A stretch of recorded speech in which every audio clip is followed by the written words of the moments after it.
A really good example for us of being able to bring together two critical components to fight against the violent extremism here in the northeast of Nigeria. We've got the advanced technological equipment, which is absolutely necessary, but you can only use that when you've got some high quality soldiers that have got the real training to use that equipment. So it's been a real privilege for the UK to be based here and for the British Army to work with some really courageous, some really talented soldiers, both from Nigeria and from the MNJTF here from Cameroon, to give them the training and the experience so they can use the equipment that we're providing.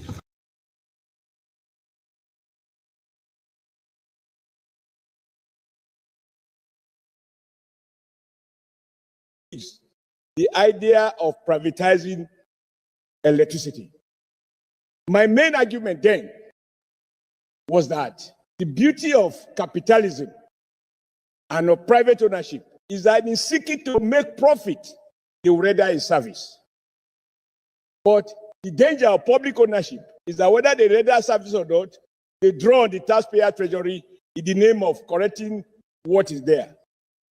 I could never have imagined, as it is today, that a private person will collect money for services he did not render. And the Nigerian people are helpless. Even we here as privileged class have had to buy the transformer that I use here in the heart of Abuja. And to install it, I have to persuade, negotiate, and even effect payment to Abuja distribution, whatever, to connect the transformer I have procured personally with my resources. And hereafter, this transformer becomes the property of the disco. And every month, I am asked to pay bill on brand A or whatever. Under your transformer. Like you said, sir, every state governors, or most, spend public funds, buy transformers for communities. And then you still have to contribute money. Many of us, very soon, when we go back to the electorate, they are going to tell us that for 1 year, for 2 years, they've had no light. What is the problem? No transformer. And then they ask you a senator to go out and buy the transformer. You look for the money, you buy the transformer. And then they say, NEPA says you have to pay for them to connect the transformer to their grid. If cables are 40, you buy the cost, you buy the cable for them to install it. Even right now, I have requests from several communities asking me to buy the transformer and to get them connected. And yet, sir, the key element in distribution is transformer and cables, among others. So if these ones are now being procured by state government using public funds and individuals using their personal resources, what is the cost that these discos are incurring? Now, worse, the money they claim to have paid, because the logic of privatization was to inject private capital into these services. In truth, they went to borrow from Nigeria depositor funds in various banks, thereby killing some of those banks who have now become the liability of AMCON, which itself is also a contradiction about the logic of free market. And what they have borrowed, Mr. President, since the privatization took place, what they have borrowed through CBN and other sources is 10 times more than the amount they claim to have paid to become owners of those discos. Lastly, sir, as things stand, discos own not more than 60%, quote, own. So it is arguable where the total money you have borrowed from public sources is more than your private capital, whether you can still claim to be privately owned. 40%, as we speak, still belong to the federal government. But sir, there are no governing councils. There is no governing board for this discourse. So federal government owns 60% of a business and it has no say in the board of those companies. So there is no corporate governance. The one of Edo is owned by a pharmacist. The wife is a banker. The pharmacy becomes the chairman. The banker becomes the MD. They mismanage Edo economy, Delta economy, Ondo economy, Ekiti economy. And we are down right now in crisis. Even I, sir, that I don't live in Benin, my bill every month, I can't even afford it. So, Mr. President, I support the motion by my very good friend who lost an earlier motion, thanks to the vigilance of Mr. Senate President and your commitment to protect the poor. But this motion can benefit from a radical review, including the option of revoking the ill-conceived, ill-executed privatization and revisit it in line with the renewed agenda of Mr. President, that no one shall pay for services to a private Nigerian who did not render that service. We are going to a petrol station to buy fuel without a pump. And the person selling the fuel tells us this is the amount of liter I have ejected. You are no means to verify it. May your leadership, sir, or common as it is, be the one that gives us the political will to revisit and protect Nigerians, rich or poor, who have been victimized by the fake new owners of this discourse. Thank you, Mr. President. Well guided. In fact, I have to be very honest with you. The president's reform in this country will go to naught unless we take a critical look at what is going on.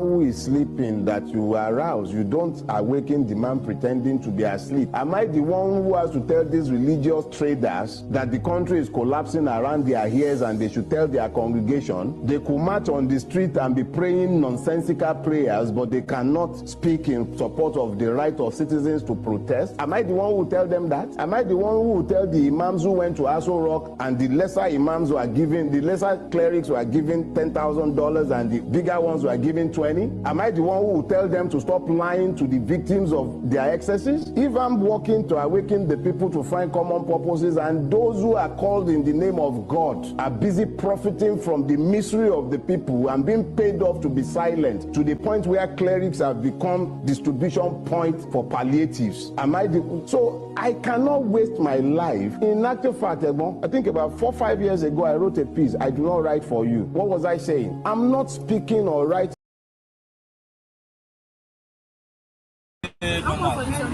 So you said this one is how much, please? 500,000. This one 510,000. 510,000. Yes. This one, come. But here you go start. No. From here. But like this one, it's almost 1.5 bags. Okay. So I don't join them. But like this bucket is 13,000. 13,000. 45,000. 45,000. This is 13,000. This is 13,000. Look at the 500 naira. This is 500. Yes. This one is 1,000. 1,000. How about the pepper? This is 500. 500. And God will help you. Wow. So what cost it? You cost it because everything is expensive of even for Please, can I catch you in camera? that one because I have that. Okay. But you can record, you can video it and send it, and you can record my voice. Yes, I'm doing that. These expenses like that, the first reason, fuel cost. Fuel? And people are using dollars in Nigeria. Nigeria, we are using naira, but we are not using naira now. Actually, we are using dollar. Because a farmer used to bought a bag of fertilizer, almost 75,000 naira a bag. Okay, for fertilizer. If you go to the shop, they say dollar don't high because that fertilizer is not from Nigeria. Okay. It's Oibo manufacture it. Okay. So when you buy like 10 bags, if you can join this 75,000 times 10, it's almost getting to 500,000, or more than 500,000. Okay. When you harvest only 3 bags or 4 bags, how much are you going to sell that bag? You consider how much you spend, how much you pay transport, you eat, bag of rice, you go buy bucket of rice, 15,000. When you harvest, you include all those expenses inside. Our government are not helping people. They remove subsidy from fuel. They're supposed to put that subsidy for farming. For farming, okay. So they removed the subsidy from fuel, and they didn't put it into farming. They don't put it for anywhere. And the government workers, I'm talking to you now, the federal government workers. You're a federal government worker? Yes, I'm selling here to survive my family, to make my family to buy the school fees. Wow. Because my salary cannot do anything. It seems you're a graduate. Yes, I have my HND here. I'm using it with my bag. I don't carry my bag, but I will show you my HND. I study estate management and valuation. Wow. And for my ministry, Which state are you from? I'm from Plateau State. Shandam Lukukumen, Plateau State. Okay. And everybody, many people know me. For Nigeria, it's only one state I don't enter, Jigawa State. Okay. But I work for the whole this country. I work every state for Nigeria. I go there, I work. Okay. But government are not helping you. They help themselves. Okay.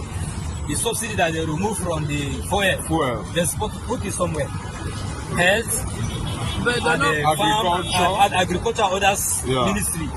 So where the money is going to?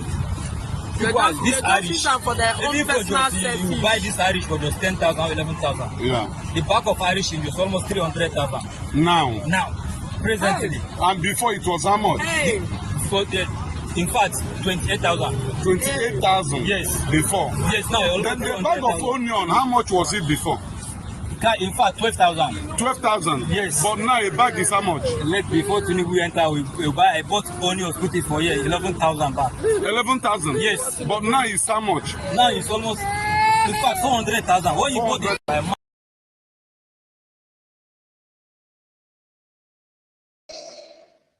on the journey to a prosperous future, I hereby present the 2025 budget to the joint section of the 11th National Assembly. 10? I wrote 11.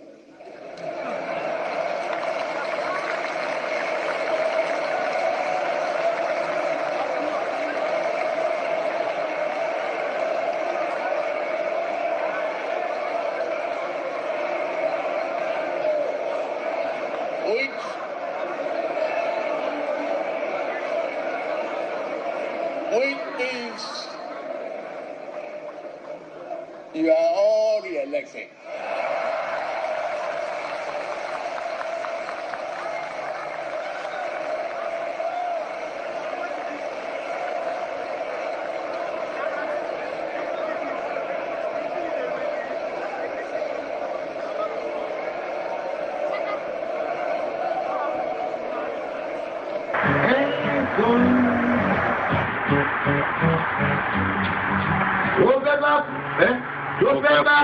tó fẹ́ kú torí ẹ̀.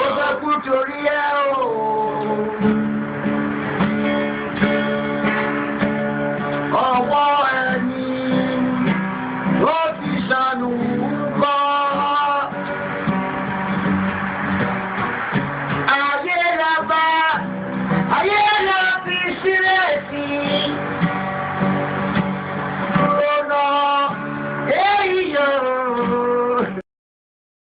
And I am ready to die defending Nigeria in whatever way. When it is God's time for us to go, it is. And you took my time to God. You are ready to defend Nigeria. I gave you my time. No, please, I'm coming. Alexi, hold on. You already started. What I'm saying, defending Nigerians is this. I gave him my time and he's using it to defend me. No, sorry. Sorry. Okay. Children are born and put on a rubber stool. No, I tell people, Dr. Damages, you need to come, if you want to know the level of poverty in Nigeria, you need to enter the Nigerian hospital. You'll be walking at the doctor, sometimes you cry. Sometimes we use our money to give patients. So when people see doctors go on strike, I get mad. I had to leave. It's painful. You see a child that you're taking care of.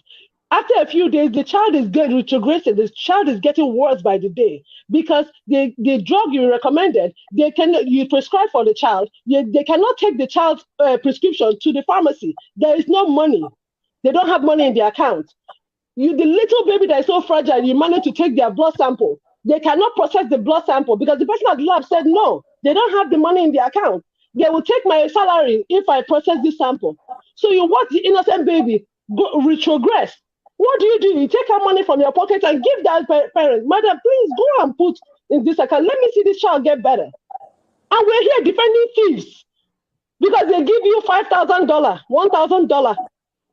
What is $1,000? Children are born and put on plastic chairs in Nigeria. Are we not ashamed of ourselves? And we'll call Obi stingy. Let him be prudent and let us have functioning hospitals. Let us have good roads. Our people are dying. Children are dying by the day. I had somebody when I was in Calabar, and when I was still a medical student, the man I used to buy something from at Amaya Market, his child was born premature. Guess what? But the child was older than the other child that survived. Why did his child die? Because the child missed the last incubator that was available. The other child that was born that was weaker had the incubator. His child did not have any incubator. They had to wrap the child and put a lamp beside him. That child died. Oh. And you people have the effrontery to come here and defend Tinubu article. Oh no, it's so sad. It's so sad. You want to know poverty? Enter the hospitals of Nigeria. You don't know nothing. It's so So we sad. have to be very careful what we say. Very careful. I hope that Nigeria wins. I'm never going to wish any president evil so that I can say I told you so. No, I won't wish them evil. I hope. You see, I'm not praying. There's no point. I can't pray for Nigeria to be fine. I only hope that Nigeria wins and Nigerians win. Because if you choose a dodgy doctor who has a dodgy record, who has, all sort of accusations leveled against him to say, this doctor, we think he's done this, or this doctor, this surgeon. Yes, he's a senior surgeon, he's the most whatever surgeon, but there are a lot of accusations leveled against him. If you choose him to operate on you, and you tell me to pray for you that it doesn't kill you surgery, what's the point? I can't pray. You might make it, you might not make it. My prayer won't change anything. So I hope Nigeria and Nigerians win during Tinubu's 4 years. Thank you. Don't forget, that state is now an oil producing state. So they now have derivation, if you are not aware. So if you want to speak for anybody, please do not defend a character like Yabelo. Please do not. Okay, let me You can respond speak to for him anybody, one but second do not then. defend a character like Yabelo. Do not. All right, thank you, Mohammed. The people of that state. Can I respond to him? No. Then go to hell. Rudolph, go to hell. All right.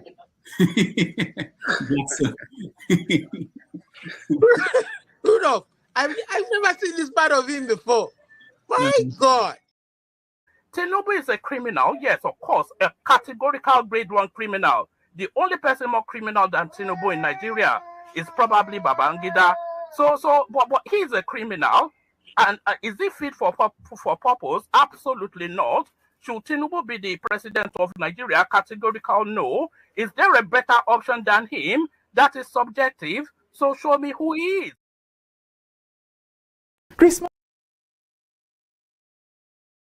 Christmas and New Year are on the corner. Have you ensured that your loved ones in Nigeria, Ghana, and Cameroon have everything they need for a perfect Christmas feast? Are you? If you haven't, don't worry. It is not too late. The good people of Help Me Waka are ready to help you. They have special packages for you. They include hampers, fresh livestock, and groceries. Yes! Isn't that wonderful? Help Me Waka services are the best choice out there. They are convenient and reliable. No stress, no worries. Help Me Waka takes care of everything while you focus on the holidays. With Help Me Waka, you know your loved ones will be smiling on Christmas morning. What is better than that? Don't wait for the last minute rush. Place your orders with Help Me Waka now and enjoy a stress-free holiday. DM Help Me Waka today or visit their website to get started. When you mention Dr. Damages in the description, you get the best discount. Yes!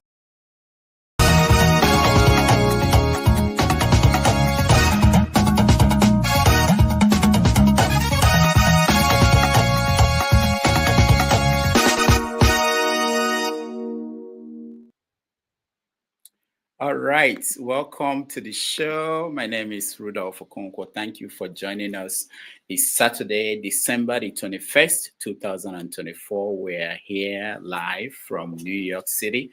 It's cold, it's snowing in New York City. I think this is the first snow for the season here in New York. I hope it's warmer wherever in the world you're joining us. Thank you for being here. It's a wonderful day here in America, and hopefully where you are joining us.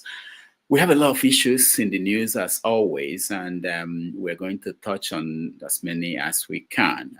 What we have out is Dele Farotimi gets bail. Most of you had the news that yesterday he was granted bail. We're going to talk about that with a condition that I don't think we've seen that in Nigeria, as far as I know, which is restraining him from talking to the media. So why did they do that? What are they getting at? So we are going to get into that. We have some tragic situations across the country. One is Ibadan, where they had 36 or so kids died when they had a funfair stampede in Ibadan. There was one in Abuja where I think 5 or so people died. And this morning in Okija in Anambra State, about 35 people so far died in another stampede. People going to get some rice and gifts from people who are trying to help them. So these are serious times and serious situations for desperate people in Nigeria. So we're going to look into that. And at the same time, we are going to look at the budget that the president called the budget of restoration.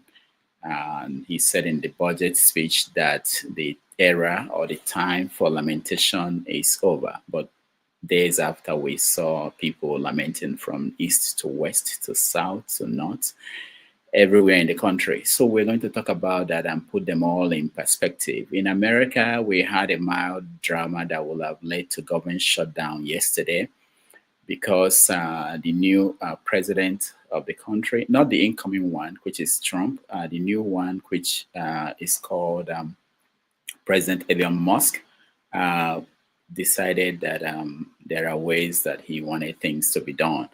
So we are going to talk about that and all the other issues in the news. So if you're interested in joining us, we welcome you to join us to have this conversation, and we will be here.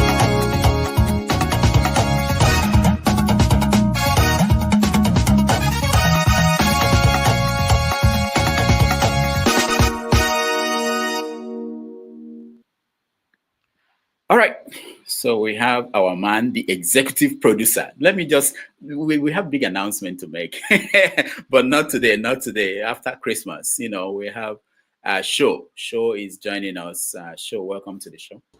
Good evening, Dr. Damages, and good evening to our viewers and the chat gang. Good to be with you once again. Yeah, so let me share the link because most people don't know how to come in. But so what did I miss? I know I didn't touch on all the things. There were anything you want to talk about? How long do you have? I know. Okay, so let me just quickly whiz through a few things that I've written. Like I always come in, or when I come in to do this, it's not necessarily things to be discussed, but just things that have made the news that we probably missed, as I've been accused. You know, I'm a Twitter, I get my news on Twitter, as opposed to those who watch NTA to get their news. So a few things I saw on Twitter during the week. So I'll start with this, a bit of positive, you know, for those who live in Lagos especially. Governor Sanwo-Olu gave 260 cars, pickup trucks, to the security officers in Lagos State. All brand new. The only downside to that is the fact that they are all Toyotas and Mitsubishis and things like that. You know, you would think what that could have done to our economy if it was given to a local assembly plant, local manufacturer, whatever you want to call it. We have a few guys who could put that together in Lagos or in Nigeria at least. But 260 patrol vans. And can I stop you? There's something you didn't think about. If they are going to go after terrorists that use Toyota, they better use Toyota too, you know. We've seen the terrorists, they do Okada now. So, and Lagos terrorism, I don't think is that they need to be fast. There's a lot of traffic, so they're not running anywhere fast. Also, I heard that they are building police quarters for them too. Yes, I think they knocked down an existing one and they're going to rebuild it. And a lot of people are skeptical that once they rebuild it, the people that they temporarily moved out might never get to move back in. But, you know, I think that was a good one. 260 vans, trucks being given to the security officials to work with.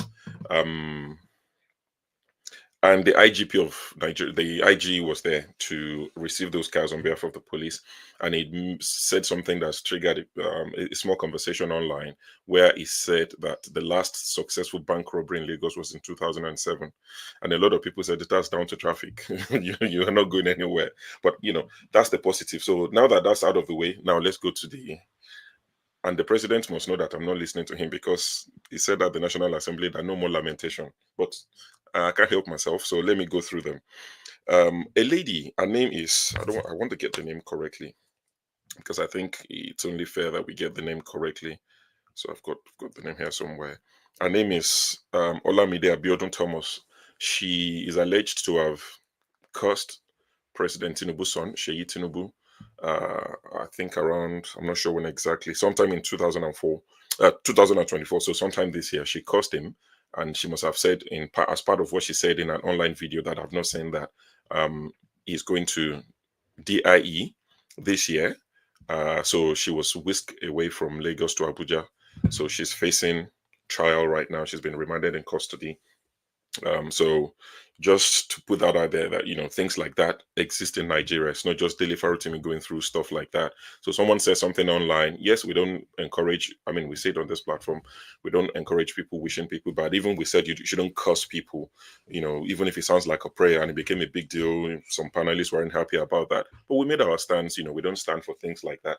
But for the Nigerian police to be prosecuting someone for that. And that leads me to the third thing I'm going to mention, that the PRO, Mr. Olumuyiwa something of the Nigerian police, was on Twitter during the week, and it was saying that if you curse someone, that it is a criminal, defamation. And a lot of lawyers have come to tell him that he doesn't know what he's talking about, that's been repealed in 2021 or thereabout, that is no longer criminal, But he said that if you do that, we will come after you and we would prosecute you and the rest of it. So just putting that out there as well.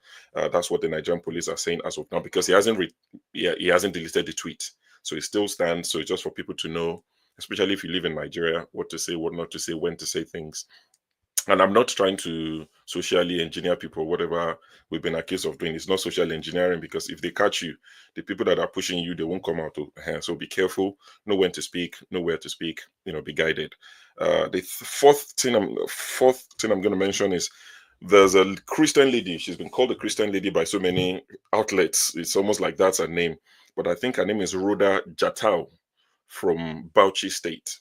She's been locked up since 2022 for sharing a video that condemned the killing of Deborah that was set on fire because she said in their university WhatsApp group that the WhatsApp group should not be used to promote any religion. And she said something about the prophet, which, those illiterates were not happy about.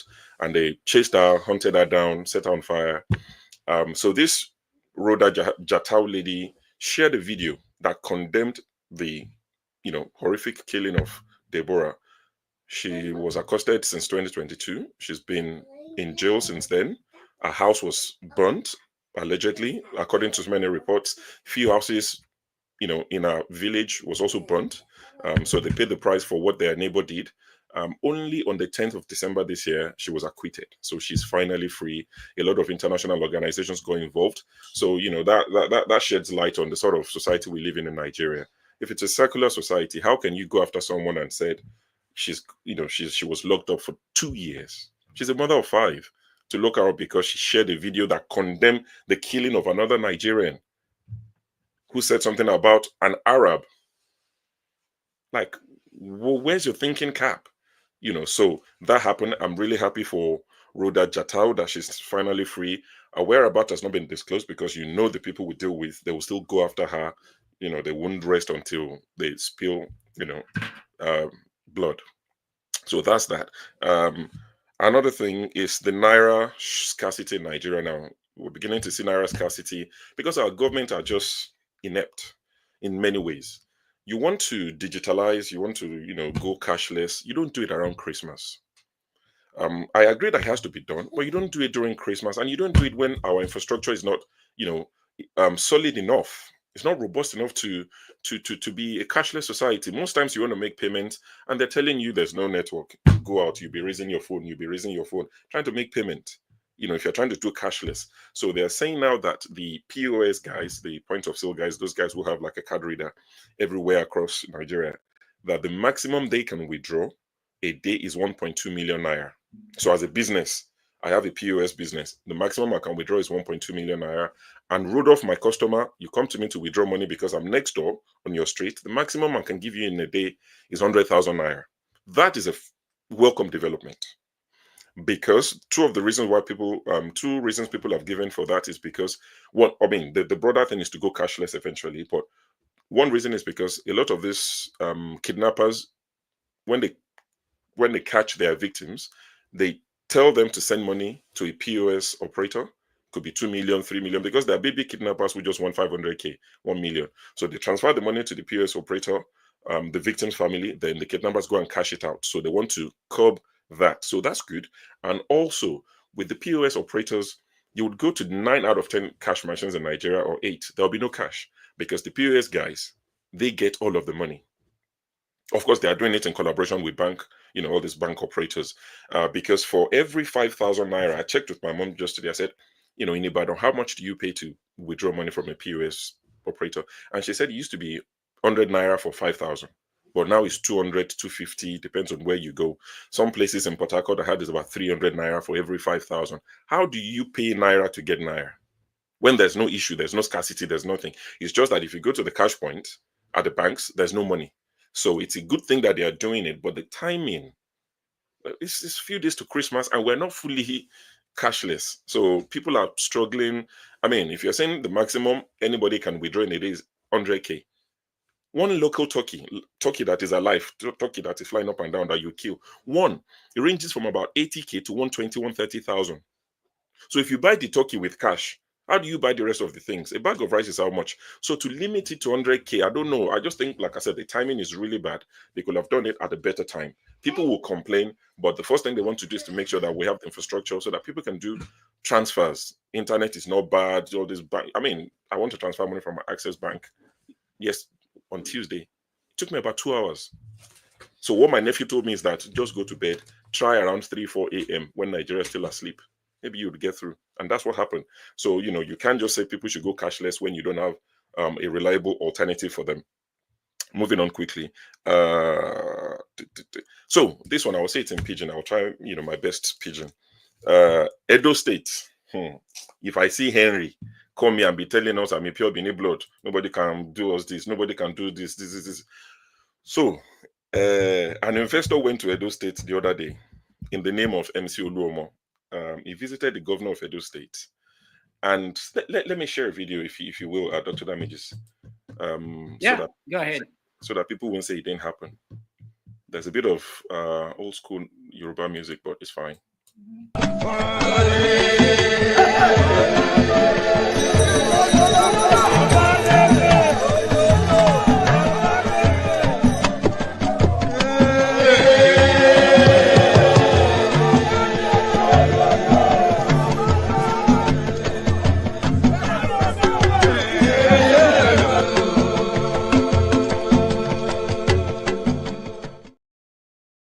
That's just proof that senior man MC Oluomo was in Edo State recently.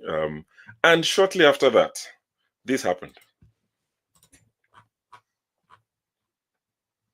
Where are you? We come with receipts, you see. Which is national? Which is national? They follow the fight. Now we come meet our president, which is on we president. Make you help us come meet our mayor, what will be the problem? What you will do? What you going to give us? That they give us problem. They give us money. They don't even piss some of our endeavor. They don't collect money for some hand as we talk. So they don't make it avail. Now we want. We're not going to grow. We're not going to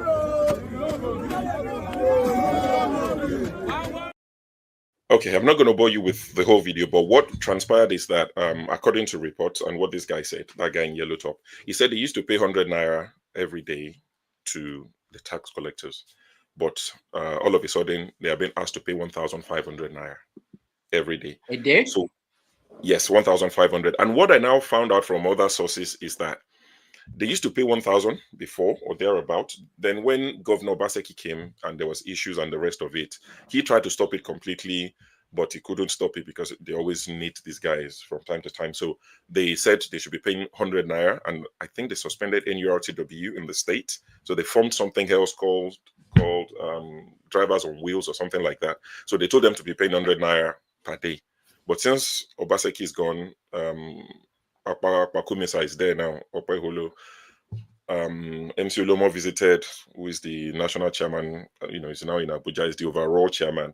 So now, all of a sudden, 1,500 naira levy has surfaced. So Yorubas will say, Ajekela no omokuleni. So if the witch howled last night and the baby, why? You can link the two. I'm not saying it's responsible, but I'm pleading with senior man. I'm pleading with senior man, MC Oluomo, to please visit all the states that is governed by APC. Just visit them. Don't see anything, and let the effects. Let everybody feel the effects. Let everybody feel the effect. So that happened in Edo State. So all this Edo no be Lagos. Edo don't pass Lagos self.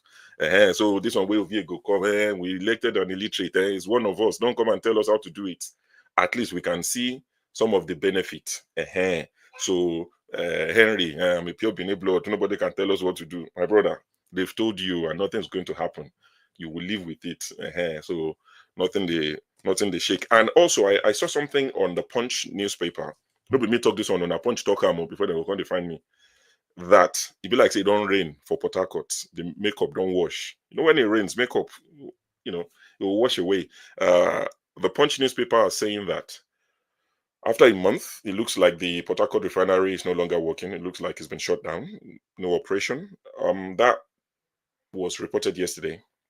But since then, NNPC have come out in their usual way, tweets upon tweets, saying that no, it's still working, it's functioning, people are loading and all of that. But as you know, in most cases, there's no fire without smoke or no smoke without fire, one or the other.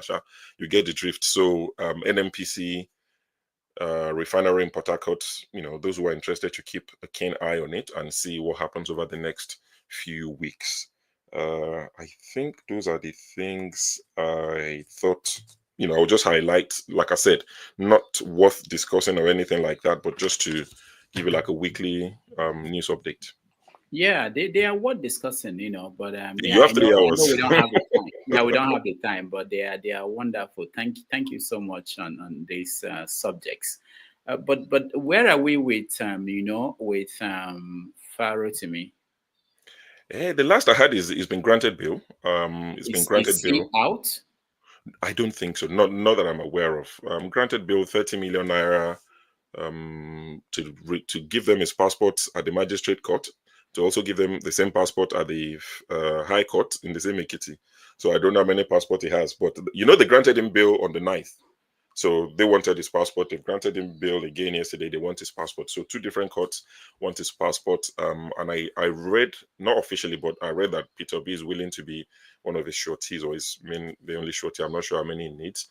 But I'm glad, that his bail can be perfected and he can go home to spend time with his family, look after himself and defend himself in court. I don't think anyone is saying don't sue Dele Farotimi or don't drag him or don't do whatever. But let him be free. Don't tie his hands behind him while you fight him. Don't fight dirty. Let him go defend himself in court. That's all we ask for. So for those who are missing the point and saying, oh, you can't just write something and expect to go scot-free. No, we're not saying he should go scot-free. Let him go to court and let the court decide. We just have to cross our fingers with his court judgment. What about Yaya Bello? I heard that he got bail, that he's out of.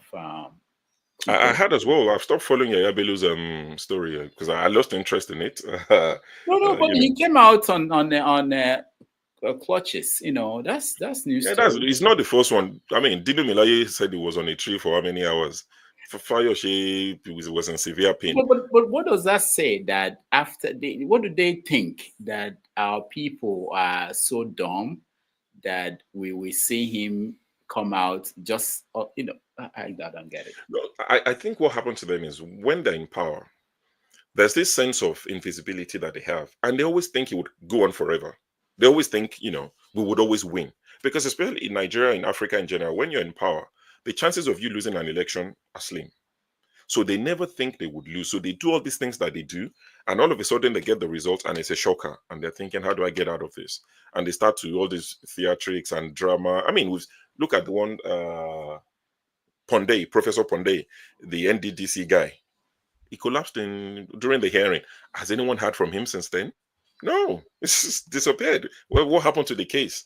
So it's not the first time you see a Nigerian politician, come out and do. All of them should just go and enroll and do drama class and entertain us.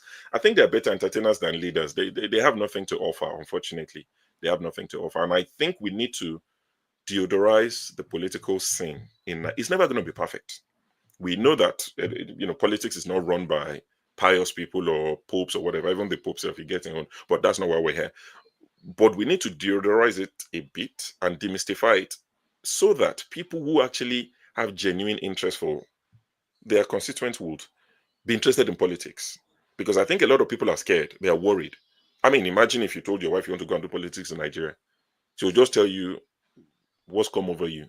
What you understand. So I think that's one of the tasks we have at hand. We need to get people interested so that people like yourself, myself, everybody, some in Nigeria, some in the diaspora, can actually go and contest. The current guys we have, they have no interest of the people. And I fear for someone like you or myself, as just one person goes there to compete, let's even say you win. They will overwhelm you. People won't recognize you are the same guy that was talking tough on Dr. Damages and all these other platforms. Because it's just you in the midst of how many people. There's not much you can do. But we need to form that nucleus. Get more people to be interested. So whatever agenda we want to push, if it is restructuring, if it is whatever, if it is impeachment, whatever we want to do, you have more than one person saying it. But if I go there, who was there? I think it was your guest who came last week. I don't join most of the Sundays. I listen, but I don't join to ask questions. And he was saying if he goes there, they will sack him all the time. My brother, they will deal with you. It's just you. But imagine you have him. You have a Showore. You have a Soli, like Soli. Now I'm looking at him and he will come up. You have people with this character of Soli. You have people like that. You have even 10 at the National Assembly. It's a different conversation. If they drop Soli, who came to tell us how to do it, if they drop him at the National Assembly, next election, they'll swallow him. Drop a show right there by himself. My brother, it is 1 out of 360. There's I'm not saying you won't say what you want to say, but you won't go far. You won't go. So are you saying you alone is better than having 10 of you go? That's what I'm saying. It's better to have a few of you that you can bounce off each other. You can have people that would defend you when you speak. But if you go there by yourself and you speak by yourself, you're a lone voice in the wilderness. Even Jesus, he tried it. A lone voice in the wilderness, he lost. Do you understand? I mean, he won the ultimate battle for Christians. But at the end of the day, the more people we have speaking from the same hymn sheet, the better, I think, personally. But hey, I'll let the conversation flow. Okay, before we go to the next person, Henry has responded to you. He's here. But there's something else going on in Edo State. Didn't they suspend the local government chairman? It's their governor now. It's their governor that suspended it. But the court have reversed that, apparently. But it's looking like Edo is Lagos now. I think they took that statement personal. You people should have just kept quiet. What do you expect from Agbado? So, Good evening. All right. Should I speak? Let's welcome Henry. Henry, welcome to the show. Good evening, Mr. Rudolph and Shosho. What do you expect from Agbero president? What do you expect? Lagos was Europe instead of Yoruba state, all the states from the Yoruba side, they are all Agbero state before. You know it. Sure, you know it. The way they do Agbero there is so like a hub, like a how you call it, best profession in Yoruba land. You're supposed to know it. So now, what do you expect from Oshomole governor and a governor? He brought MC Oluolo. This was the first time he's coming to Benin to come and do all this kind of thing. Benin people, if they want to dance on your toes, they will dance. You know it. This thing they cost to themselves now. I'm just happy it's gonna be like this at the moment. So it is less for them to say no, we don't stand on this Balabu government. Because I cannot imagine the governor will invite Agboro to his state. They welcome like a president. Then the next day, or a few days later, they increase their daily pay to from 100 naira to 1,500. So it's only a fool. We say, okay, you know what? We don't have no choice. Let's say, okay, we'll pay. Except at those states, they become Lagos already. So they will let it be so. You know, okay, look at the state, look at the whole country now. Sure. You tell me which of the state is working. The country, if everybody's happy in the country. Tell me. Tell me which state everybody's happy. Just tell me one. All right, we'll go into the conversation, but let me just welcome to the show KJ Soli and Ikena San Antonio. Welcome to the show. I will run through all of you to just see what we missed. The show listed some of the issues in the news. If there's anything that you think is important to highlight, let's hear it. So let me come to you. Let me start from you, Soli. Welcome. Hello. Yeah. Can I just quickly reply, Henry? There are Agberos everywhere. The Agberos in the east, the Agberos in the north. In fact, the ones in the east, they hold knives and they disturb people trying to enter buses. So please let's not generalize. There was a stampede in Anambra, there was stampede in Ibadan, there was stampede at they said somewhere in Abuja. And I've already heard people already defending and saying Nigerians are disorganized, Nigerians don't know how to arrange themselves. You know, one tribalistic platform will soon start soon, and you will see how they'll start defending it. But if the president was an Igbo president, you will see how they'll start criticizing the government. So before they get ready to enter their stream and start blaming the citizens, I blame the government, because if the head is bad, the body will be bad also.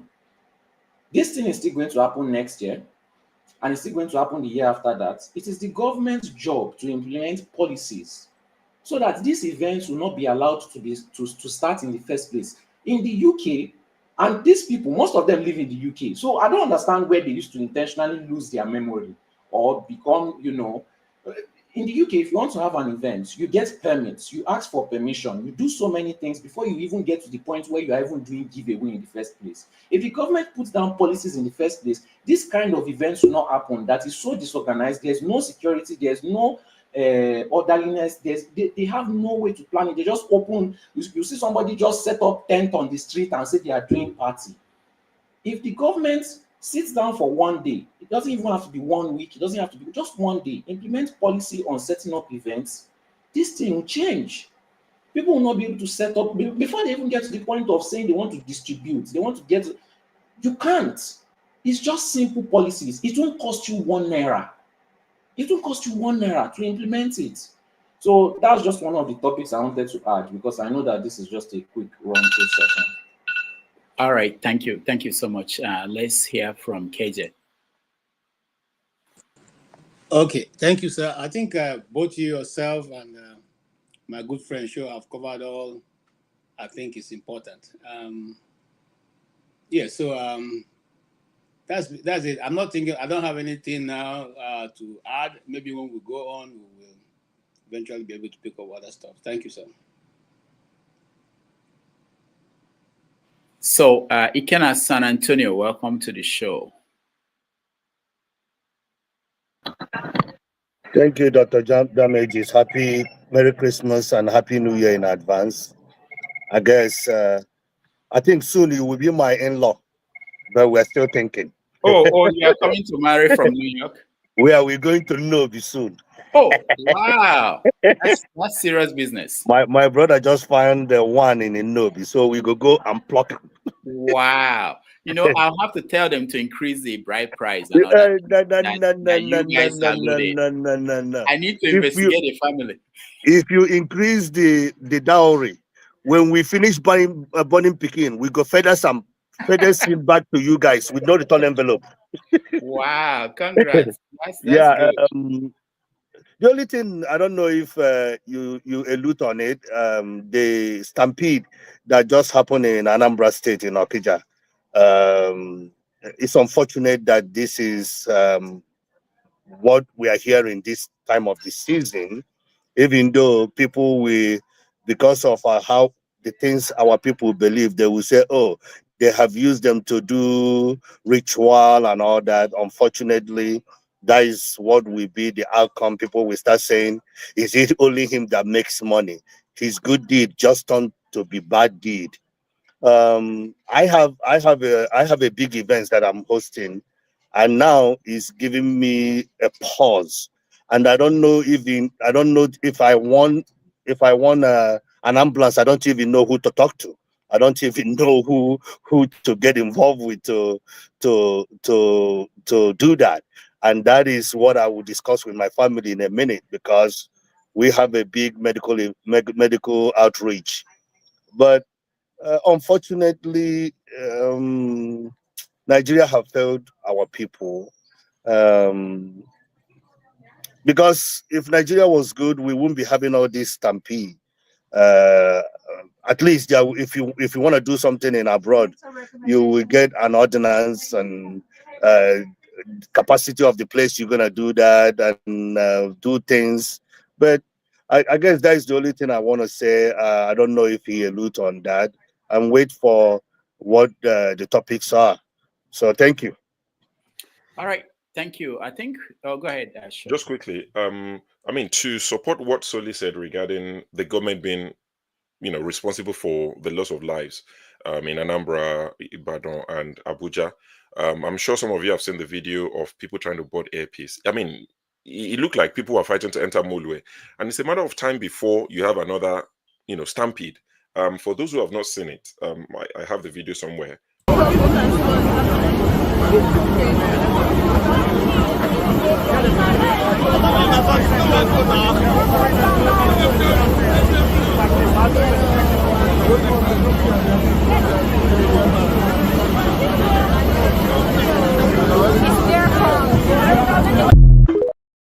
That's an accident waiting to happen.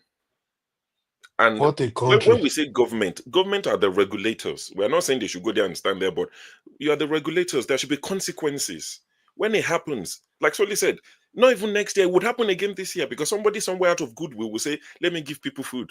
And there you go again. The government are the regulators. Otherwise, it's like saying, the children at home are fighting all the time, breaking stuff. That's why you have parents. It's their job. But sorry, carry on. And the fact that those guys paid over 100,000 and they are behaving that way. You know why they did that? They are afraid to travel on the roads. It's all linked. That's interesting. Oh, one more thing. There's something about a mosque in Lagos putting posters. Who knows anything about that? Yeah, I think people are just. They changed it to put other one again. I saw it before.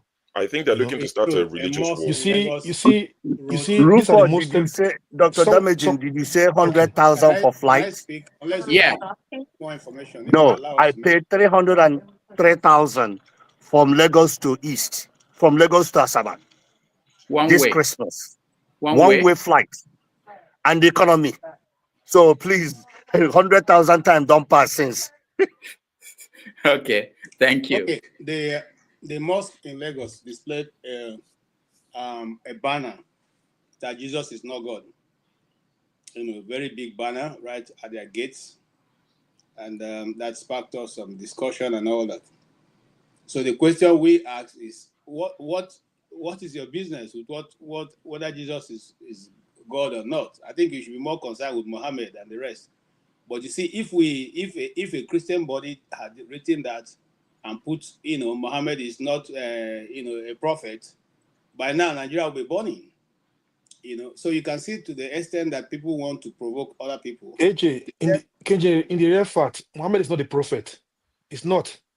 No, it's not my business to know whether to discuss with that. I mean, everybody go and read about it. It's not a prophet. No. Listen. If somebody come now and say he's worshiping a stone, it's not my business to go and tell a person what you are doing is not correct. If that's what you are choosing to do, that's his business. I myself will decide what is God to me, and I'll continuously to follow it. But I will not come and say, okay, because the stone you are worshiping, you took it from my backyard, therefore it's not your God. If you say it's your God, it's your God. What's my business in it? But then going to the point of displaying that in a very volatile society where anything can spark off anything.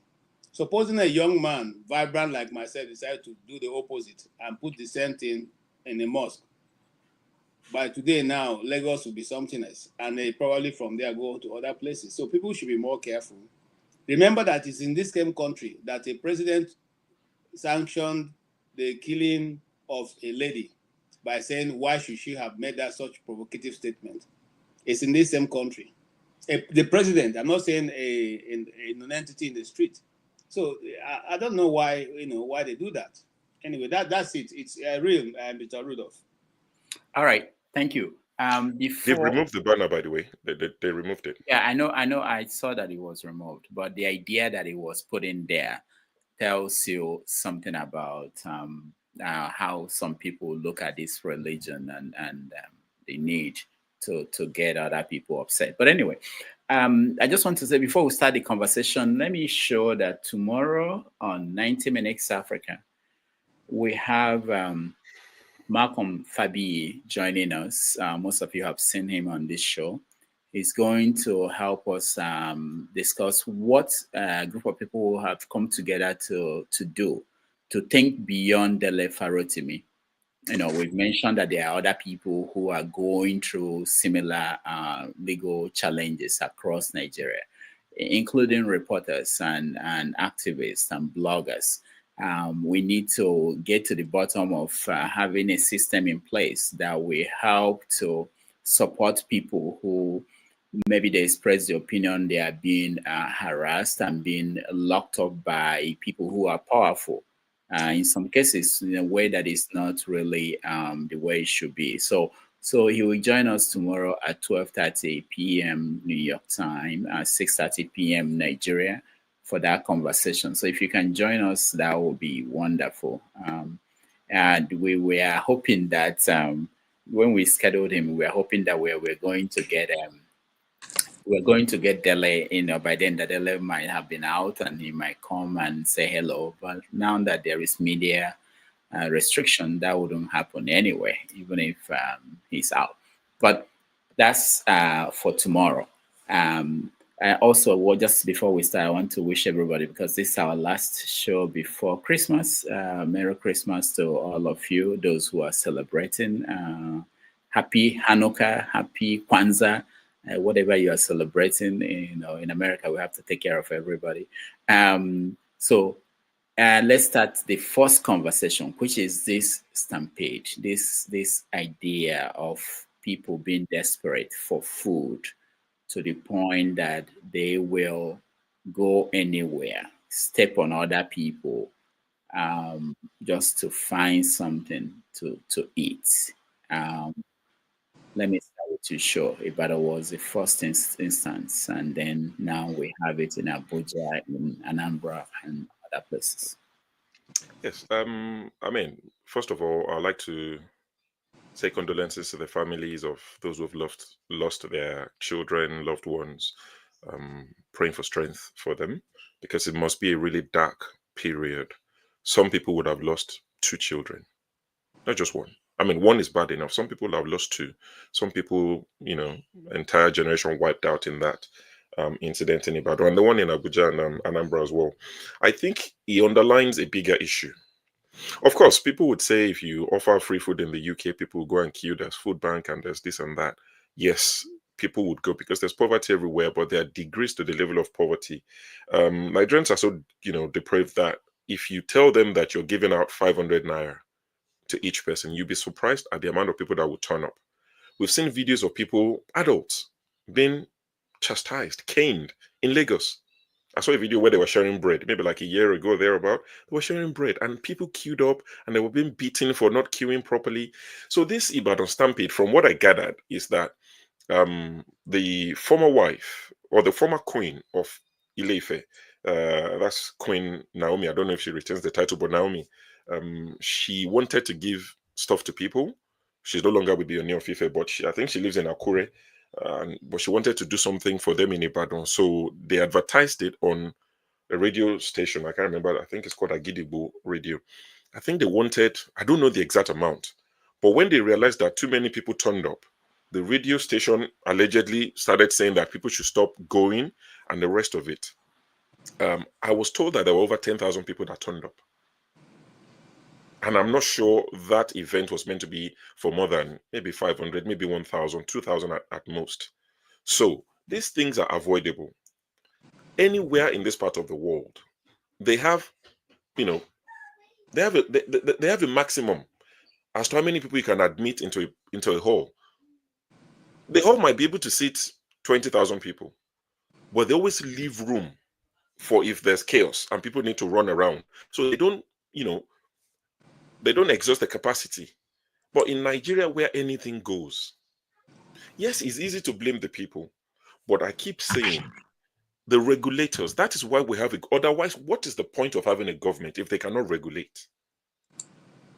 When you're having such events, there should be paramedics, there should be firefighters, there should be multiple exits to all these buildings, but they just tell people come and collect this, and boom, everybody went there, and many lives have been lost. And I saw, I mean, maybe I shouldn't go into that. I mean, I saw some images that literally broke my heart, and I thought, how can we do this to one another? And this idea of Bambiala dashing out things to people, it needs to stop.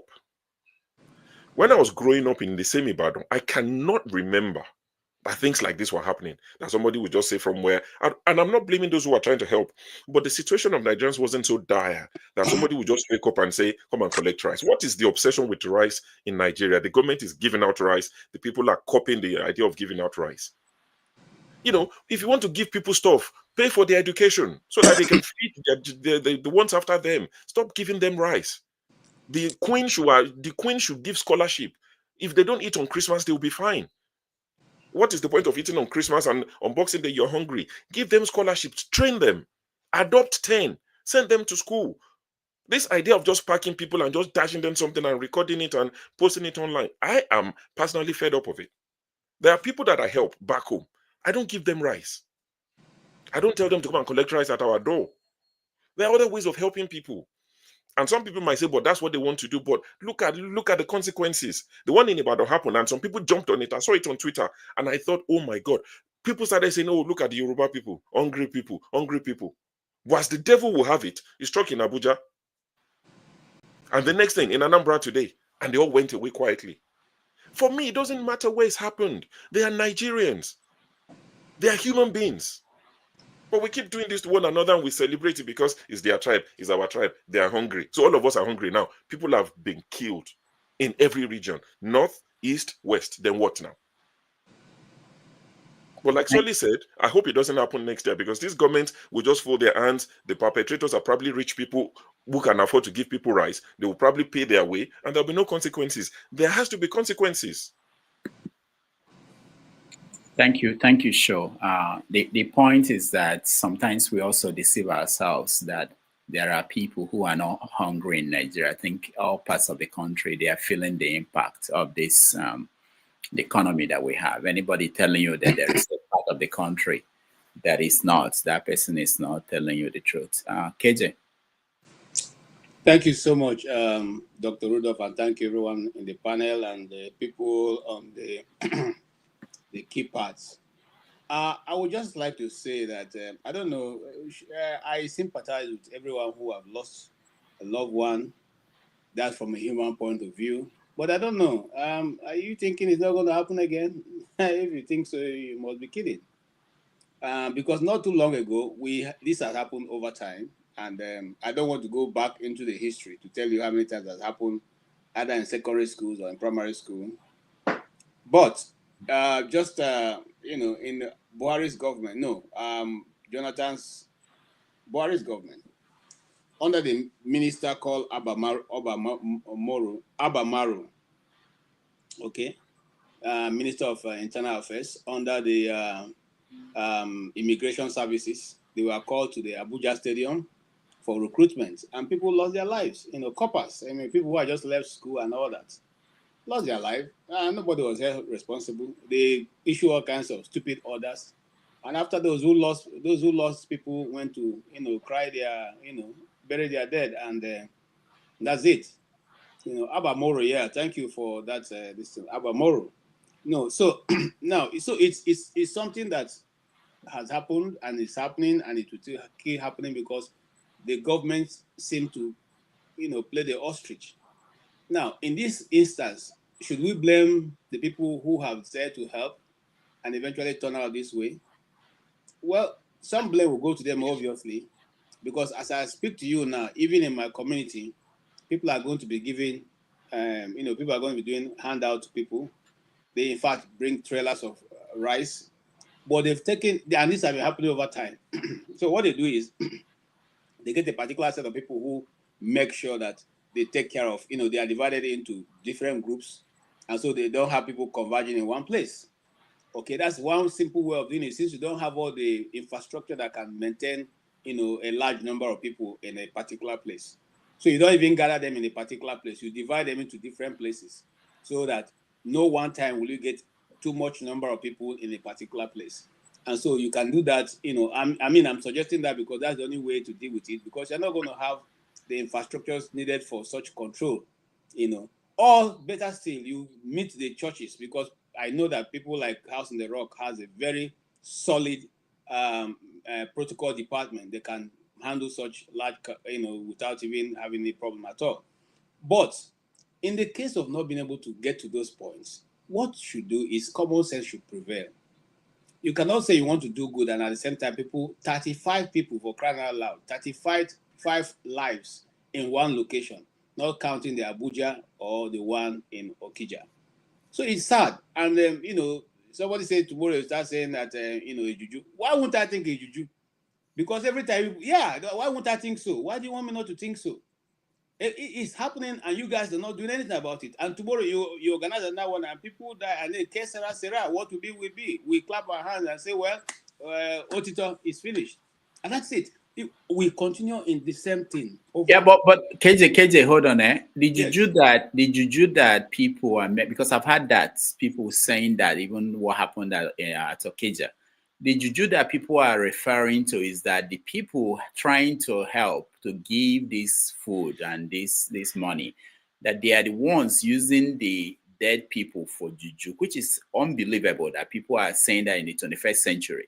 If the juju you are talking about is that people will see something going wrong and do nothing about that, maybe I can agree with you that maybe it's juju in the sense, not voodoo, but in the sense that people are so incapable of doing, they feel they can't do anything. But the juju that people refer to, that these people set this up to, some for whatever reason, I hope it will go away from Nigerian mentality in my lifetime. Dr. Rudolph. Yeah. We are black people, and we are rooted in such places. I know you have been living in the US for so long, so you probably have lost touch of what goes on in Africa, especially in Nigeria. And some people who want to pride themselves as being modern can also say they don't understand. And I don't want to go into that. On a different day, let us discuss this issue, and then we'll bring some experts here so that we can all be able to be on the same page. But however, all I'm saying is simply this. One life is so much. 35 is unthinkable. Of children, not adults who have lived their life and they have, quarter to go and then eventually got started. No, children who are just coming to society. It is concerning. It's a problem. And if the government is not doing anything at this point, it is even more concerning that, arresting the queen is not good enough. What about the people who are supposed to have put things in place? What was the arrangement made at that point? Were the police contacted? If the police was contacted or not contacted, when they saw a large number of people gathering in one place, up to the tune of 7,000 people, what was the police doing? Where was the police in this case? Because here, other places, if you see a gathering of over 100 people, you find out that you see 2-3 police cars, just, not even uninvited. They are just there watching what is going on. I went to Jesus Church in DC. And when I came out, I was surprised to see more than 5 police cars, okay? Because there was a gathering of people in church. They were just parked there and just waiting, okay? And then I asked my friend who took me, why are these guys here? I said, oh no, they always coming here to just make sure everything goes on. It goes on properly. So they are there to see if there's any eventuality for any form of assistance. They will intervene immediately. Are we not human beings, Dr. Rudolph? Are we trying to reinvent the wheel? And this is not there written in black and white. Procedures for this, procedures for that, procedure. what is taking us so long to learn simple arithmetic, simple A, B, C, D, E, F. That's what I find strange. And that's why I say maybe there's something beyond the natural we're not seeing that is now affecting the system in Nigeria. Thank you, sir. All right. Thank you. Let's go to Henry. Henry. You see this rampage about this rice selling, sharing, whatever. If there is, you see, Nigeria is so people are hungry. They make Nigeria poor to become beggars in their own country. That is why you see this disaster everywhere. Nigerians don't know how to be patient. First of all, if you go to a restaurant, maybe a fast food restaurant, you want to buy something, they're supposed to queue up. You that is first in the car to order your food. You stand there waiting for them to give you your food. Somebody will just come, go through your front without them queuing. Then I have to tell them, go back and queue. Be patient. Nigerians are not trained to be like this, like the Western country. Because the government himself, they follow shortcuts. If they make the organizers support, these organizers, they travel abroad, they see how they share things to the people. Right? Where these things where they have this rice to share, they could make it this far away from where the people are going to stand. They will have a barricades where people can go through, like just like the way you want to book a flight or you want to check in. You stay online, far away from the counter or whatever, where they want to share these things. Put security there where you can control them. They should organize this properly. You know, every time we have the same problem, repeat the same problem every time. It's so alarming. You see, those people the organizers are supposed to be responsible for this disaster.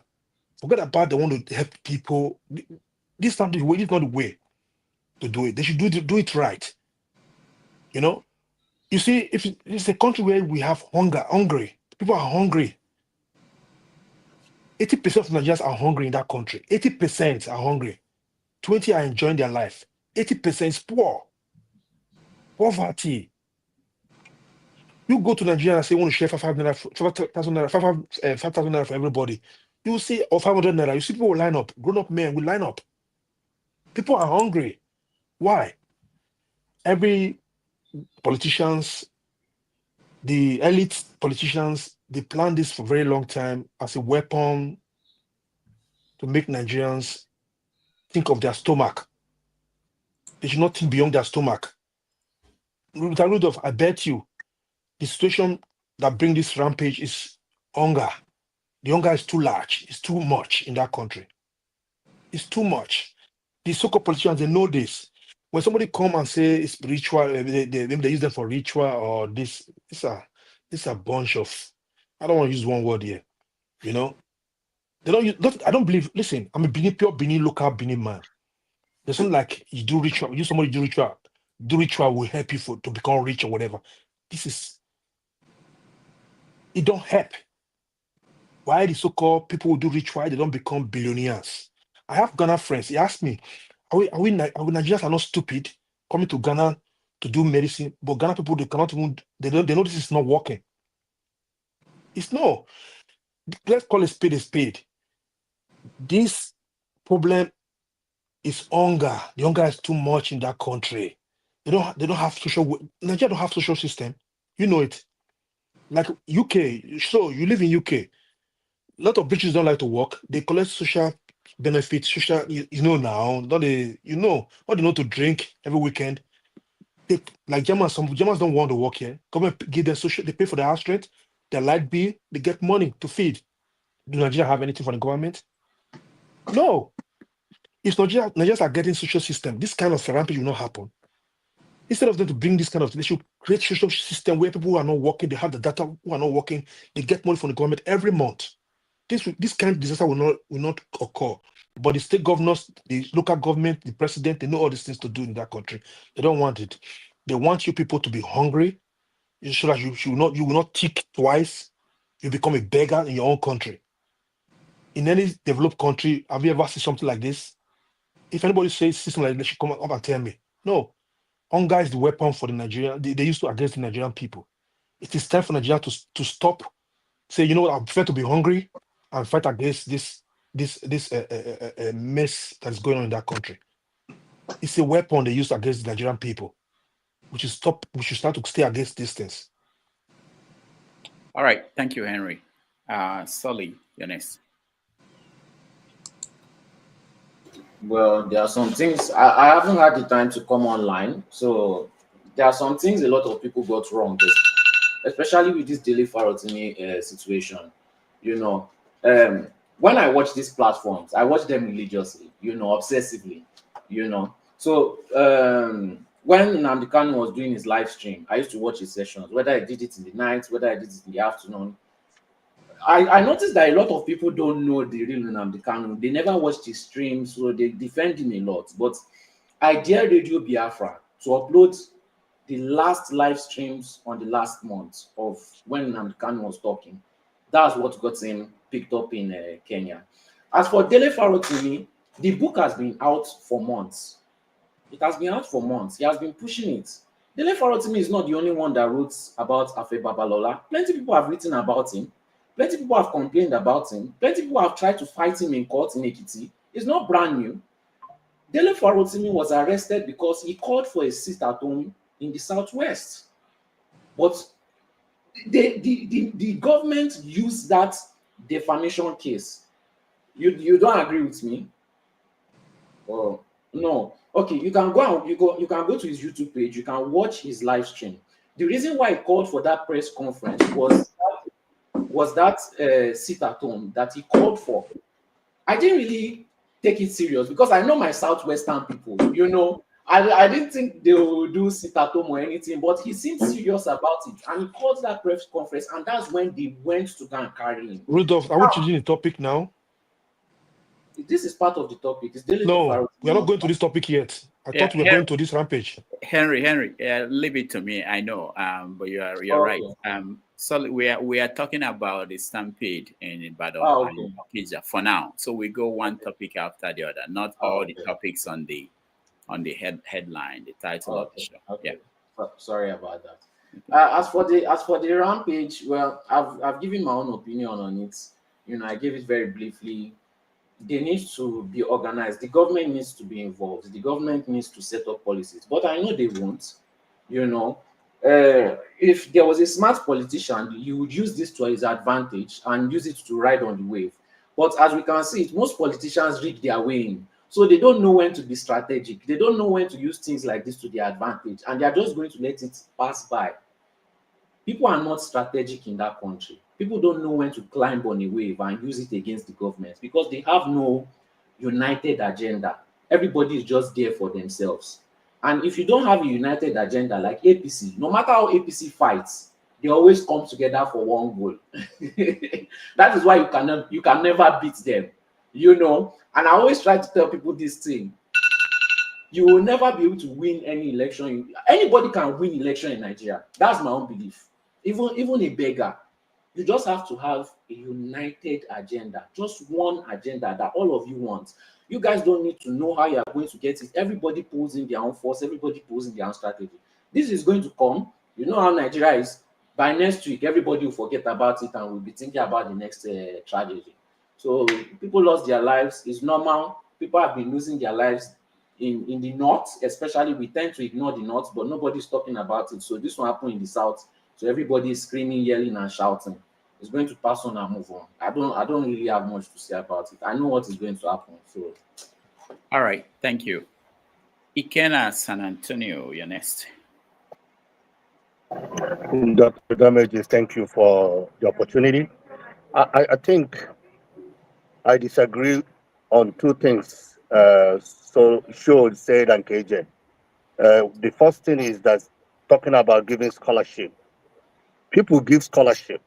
You can give us scholarship in the world, but hunger, if you're hungry, you cannot be able to study. That's number one. And who said that the person that this stampede happened didn't haven't given scholarships? They have given scholarships. Unfortunately, the hunger is so bad that it's difficult to control.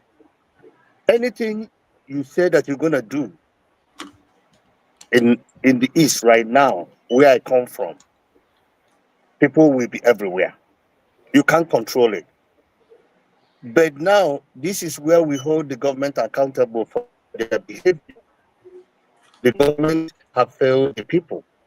And Oga KJ, now forget about the ritual thing. That is nonsensical.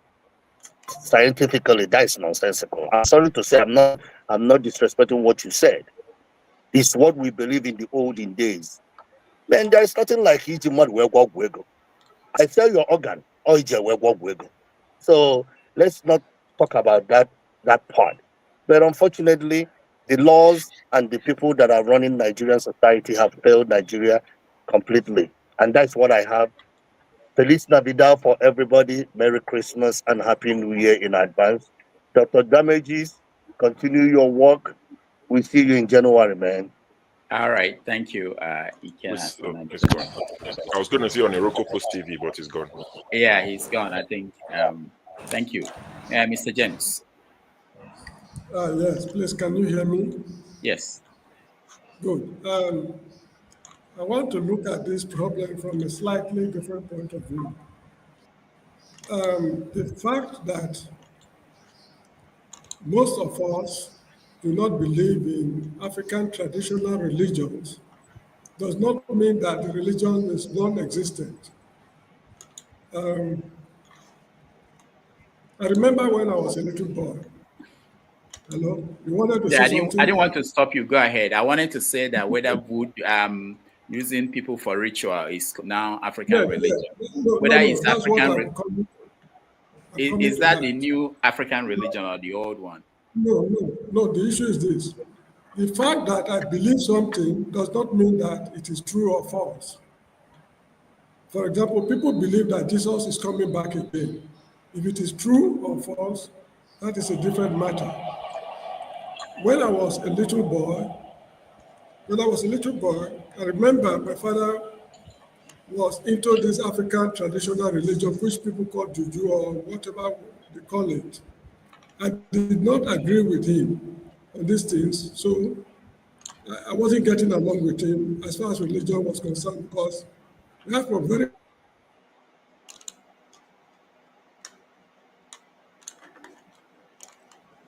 All right. Why? Mr. James, maybe they've come for you, the local religious people.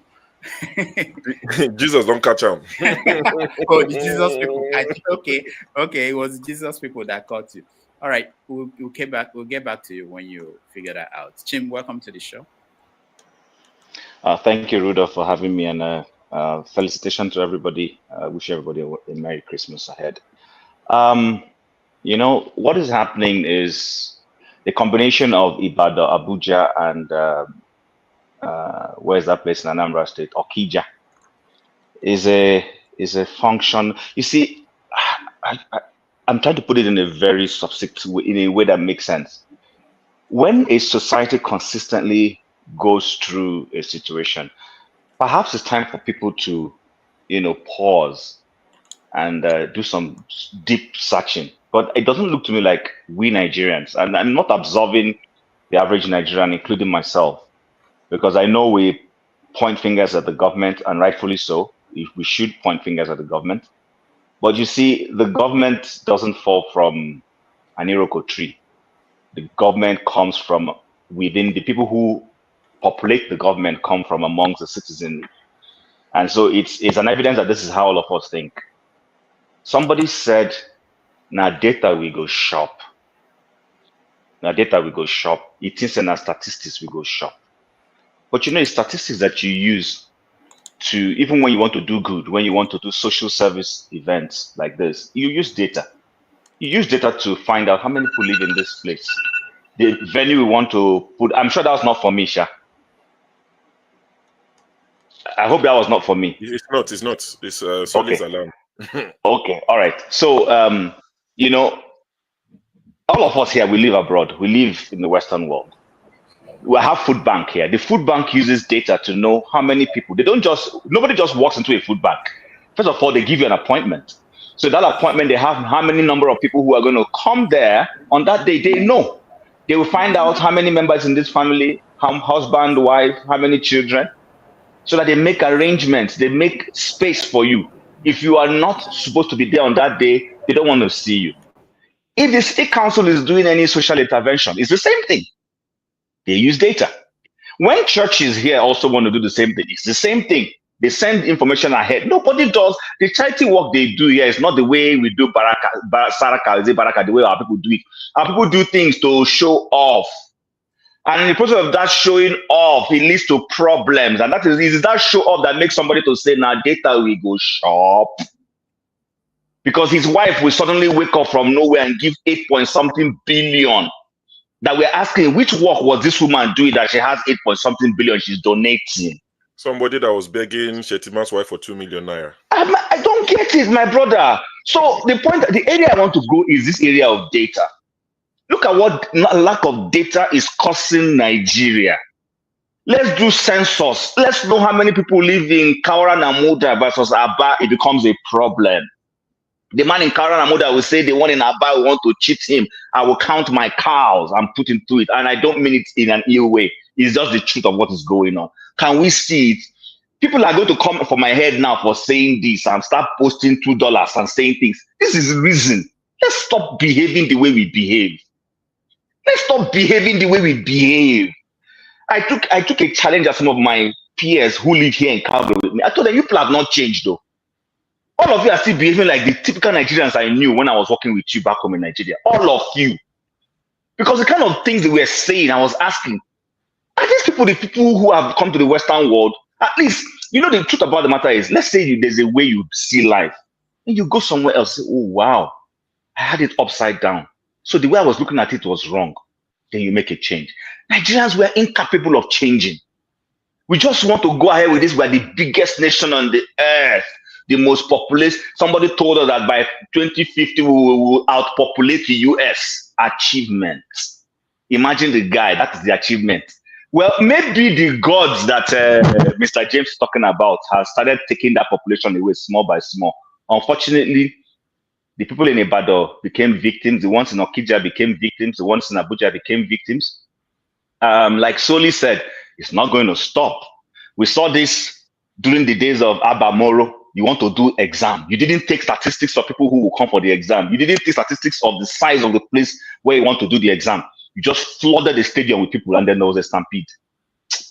I want to bring out that statistics for us. That's where I'm going to. Now, statistics we go shop is showing now that now truly we need to shop statistics.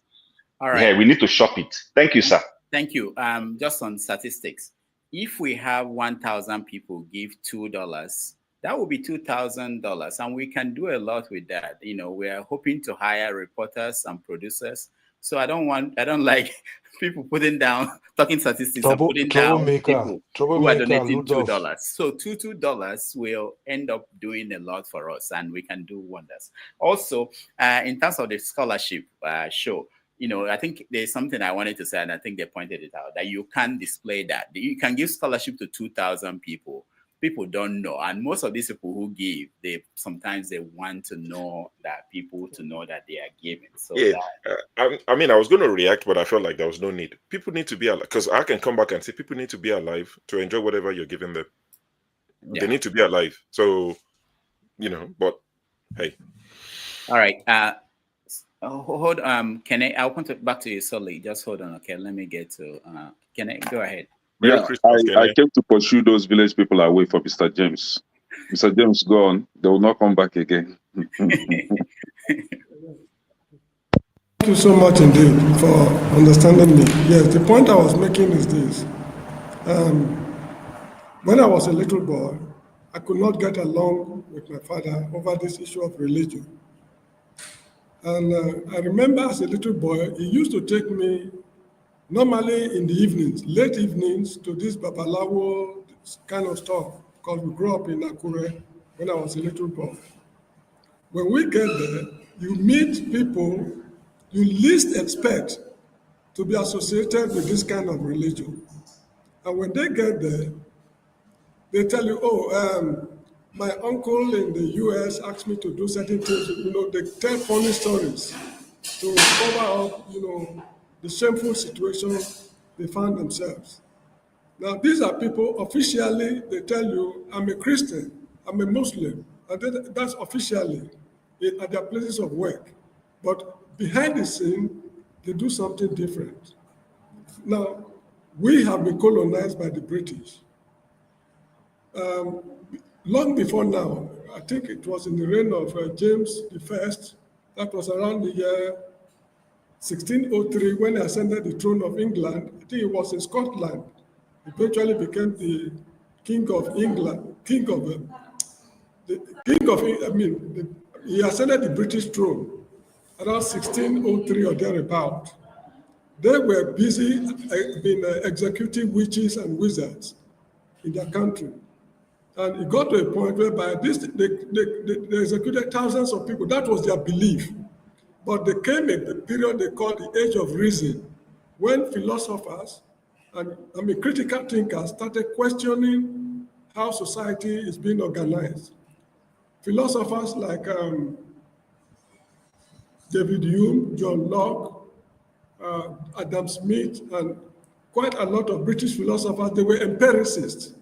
They believe in empirical verification of facts and assertions, whereas the continental Europeans like Rousseau, Voltaire, Soren Kierkegaard, and others, they were rationalists. So this has sort of influenced their legal systems. The British legal system is built on empiricism. When you go to a British court, like the type we have in Nigeria, all their evidence is based on empirical evidence. They don't accept what I call spectral evidence. That is, I had a dream. In my dream, you killed Mr. John. Such things are not admissible in British courts. Whereas in the continental courts, they believe in rational verification of facts and assertions. So if we are now assessing what is happening in Nigeria, from the British point of view, that is empirical verification of facts, we will not see the reason behind inviting a group of children to be fed, in public. When my father was doing this kind of things, the native doctors normally tell him, go and pull out charity, feed the people so that your ancestors will do X, Y, Z. These things cannot be verified empirically. If they're actually working or not, that is a different matter. It is a religion. Just like witchcraft, for example. Witchcraft, I see it as a religion. And actually, they've been unfairly persecuted. There's no difference between witchcraft, Christianity, and Islam, as far as I'm concerned. They are religious, a movement. So that is how I see it. These people who are assembling people in Nigeria to feed children and these are instructions they received from native doctors. They give them things they contaminate most of the foods they give the people so that the people will like you, so that they think well of you. And in most cases, it is their husbands who normally send them, if they are women, to do this kind of things for them. So that in the next general election, you win election. In Liberia, for example, there are numerous cases of ritual murder in Liberia and even Sierra Leone to some extent, because mischievous politicians commit murders in order to win elections. I think it was in the year 1979 or thereabouts. Some people were hanged in Harper, Maryland County, in Monrovia, in Liberia, over this ritual murder business. In fact, Liberia is a home of ritual murder. I don't really mean to denigrate the country, but this is the established fact. Now, there is what we call, Mr. KJ, correct me, syncretism. Syncretism is practicing more than one religion at the same time. You can be a Muslim and a Christian concurrently. That is syncretism. Most Christians we have in southern Nigeria, where I grew up, they practice syncretic religions. I grew up in Benin City.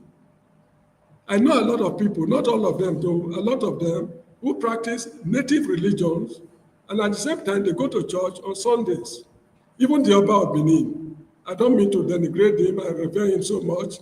He's a member of the Arosa. There's a church that's somewhere around Arosa when I was there in those days. He goes to church, and at the same time, he's practicing African traditional religion in his palace.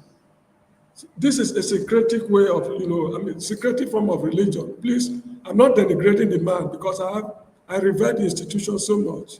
So religion is a matter we cannot examine empirically.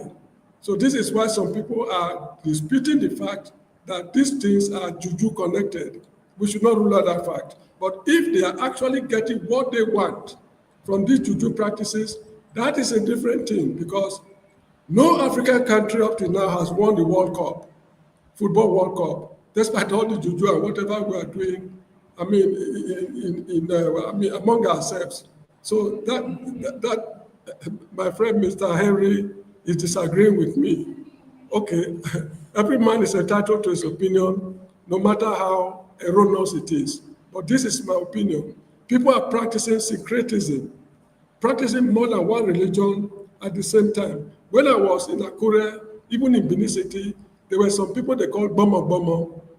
As little children, we are warned to be very careful of Bomo Bomo. Bomo Bomo, I think it means my Yoruba is not good.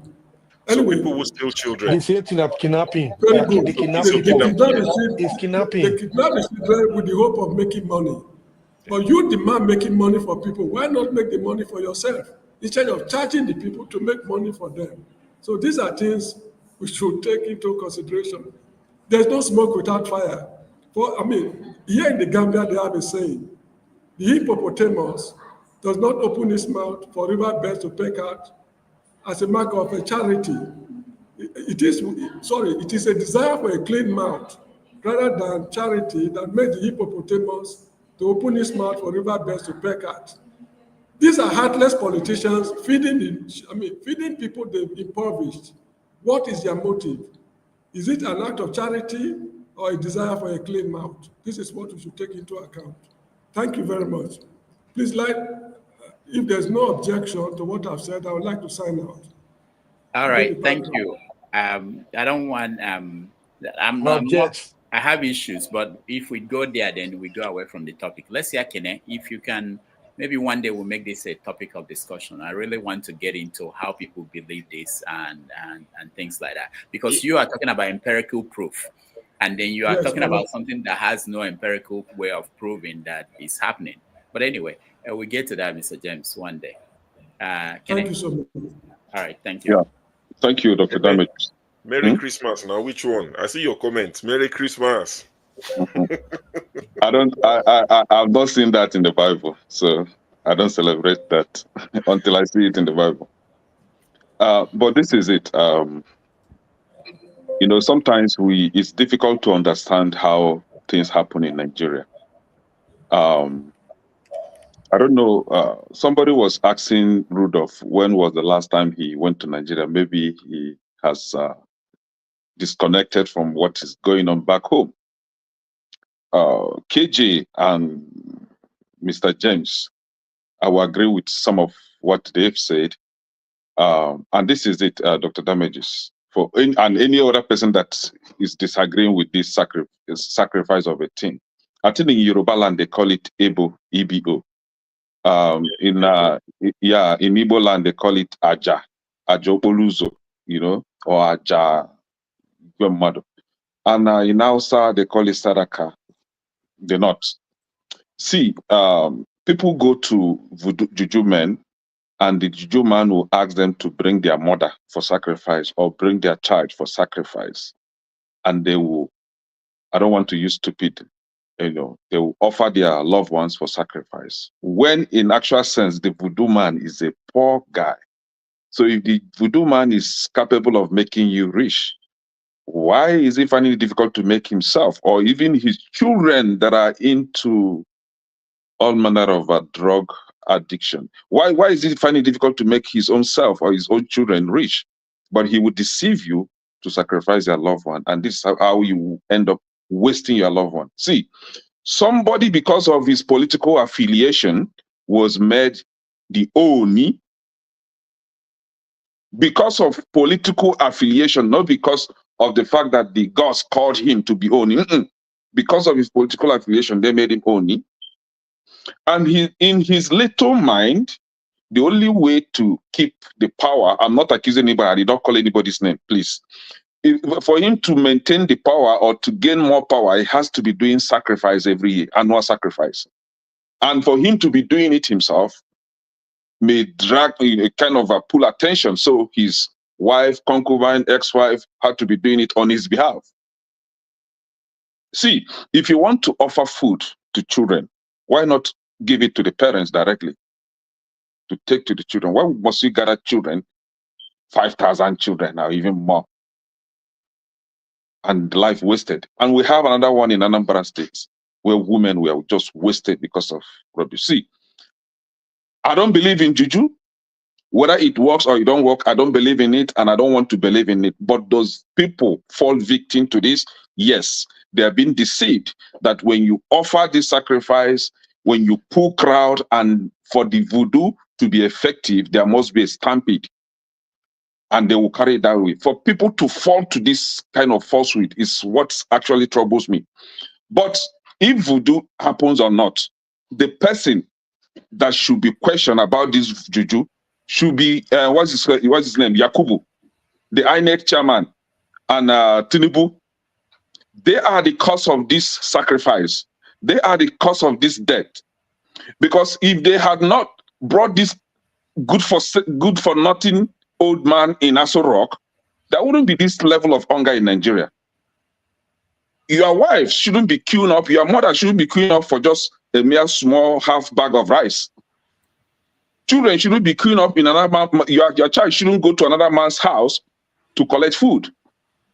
So they are the voodoo men, they are the juju men that are causing this death in Nigeria. Left, right, and center everywhere. These are the ones that you've seen on TV. How about the ones that we have not shown on the TV? So they are the cause. And for you that you are supporting Tinubu, you that are supporting the present APC government, you are part of all this problem. The blood of these dead people is on your head. All right, thank you, Kene. I have someone from Okija joining us in about 5 minutes to give us some update on the situation there. Dr. Chidi, I don't know whether you practice juju or not, but maybe you can help us understand, because I'm getting confused. Kene connected it all the way to Mahmoud Yakubu, you know. Chidi, welcome. Thank you so much. I would have told the line of Kenneth, but just that this thing, the thing that vexed me. I'm just passing by. Once again, I want to appreciate what you guys are doing. It's very remarkable. More grease to your elbows. I look for the time when you guys will be competing with CNN and all the other places. I know it will come. It will come. Kudos to you. By the way, have we reached 1,000 subscribers? Oh, that's true. That's a good reminder. We are. Let me see. Sure. Where are we?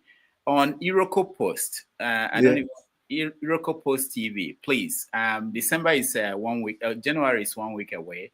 We are moving to Iroko Post TV. Please subscribe. We are less than 200. I think 100 and something left to get to that point. So all right. Yeah, go so ahead. Yeah, I just wanted to put that in. So like I was saying, I would have really told Kenneth's line, but this thing, the way they pain me, it's just so appalling. Just looking at even one person, one day, you see, life has lost value. Life has lost value in our place so much. Like, you just see this last video, you just see dead body. You just like it's not human beings anymore. Just lying down. They don't really bring coffin. They'll just carry them and just go, and that will just end it. And it's like we're talking about. You see the numbers: 30-something, 20-something, and in Nigeria, if they tell you 30-something, that means it's about 50, because there's no record. Like when it happens, some people would have carried. Nigeria now. When it happens, some people will carry their people and run to hospital.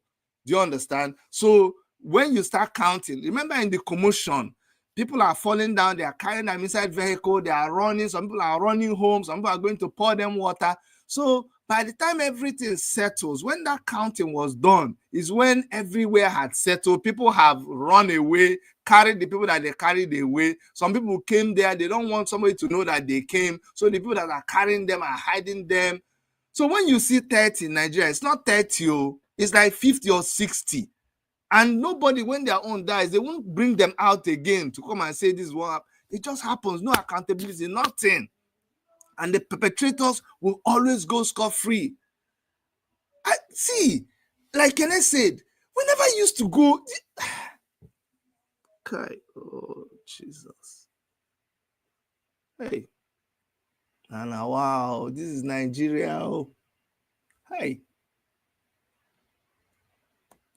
Hi, man. This is Nigeria. We are now carrying plates to go and line up to get food. Hey. Hey, God, man. It's not going to be good for these people. Do you understand? We are carrying food and we'll record it. The government will even organize it. Do you understand?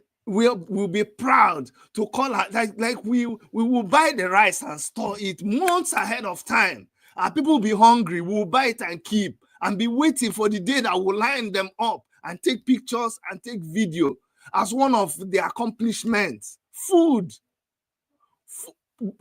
rice, just rice.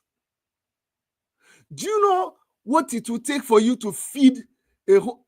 When I was campaigning for governorship, I sat down and I worked it out. And I saw that I could feed the whole of Enugu State from one farm, just one farm. Rudolph, it doesn't take much. Do you know the amount of, just like how many silos, you know those silos that they put that they store grain? If I tell you the quantity you need to feed a whole state, you won't believe it. You can get this from just one town, not even a local government, to feed the whole state. And a nation like Nigeria cannot feed its own people. And we are proud. And it is a topic for discussion. This is the kind of thing that the government should be blanketing. They should be covering it. They shouldn't let it come out. Let it not be heard in the streets. This is our own literature. That this the thing they should be writing poems about. Let it not be seen. Let the world not see that in Nigeria people are being rice is being shared. Not to talk of even dying out of it. It is not the kind of thing that should make news. Not at all. But they have degenerated to where it's not just sharing the food, but that people will die and die and die again. When I was going to talk about the stampede in Ibadan, then I did a research. Oh my God. I just started popping up. One happened in February. What happened 2 years ago? What happened where custom was sharing? What happened? It's been happening. And people have been dying. And I'm like, what kind of rubbish is this? Let's just close this country and start. I don't know. One day you just wake up and people have just died. No reason, just dead bodies. No, just people just die. That's what it's going to get to. Sorry, bros. I need to go. I just came here to Dr. Chidi. Thank you so much. Thank you. I want to say something to you, please. Last time on this platform, I've forgotten, maybe Showore or Simon Eba came up here and something happened. You voice out whomever that you putting your support for, and I think I was carried away. Maybe I was a little emotional, and I came to you personally, maybe on the comment section. And Ndeba, I see that what you don't want others to do to you, don't do it to someone, you know. So because of that, I felt bad that I was attacking you personally. So please, while forgive, please, it's you don't know I didn't me. mean it, you know. No, you don't know Yeah, me. it's not part of me, I man. don't even remember what you're talking Yeah, about. sorry. No. Since that day, I kept having this personal guilt. Why am I attacking this man? No. He didn't do anything wrong to me. He's just supporting his candidate. So why am I taking it personal? See, So my because brother, my apology. No, Please. I apology accepted, but I'm not an apology person, honestly. Let's just keep doing what we're doing. If you want to apologize to me, do something that will make Tinubu's government fall, then I will. That's more important to me than apology. No, Allah. No, don't tempt Kenel. All right. Okay. Thank you, guys. I just want to run and take care of something. Show and KJ and Dr. Chidi, thank you. We take over. Okija is here. Okija is from Okija, so maybe he can give us an update on what is happening in Okija. Okija is Okija. Are you part of those that organize the killing of people in Okija?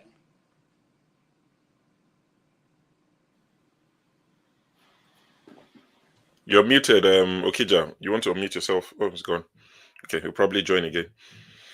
I mean, Emmy.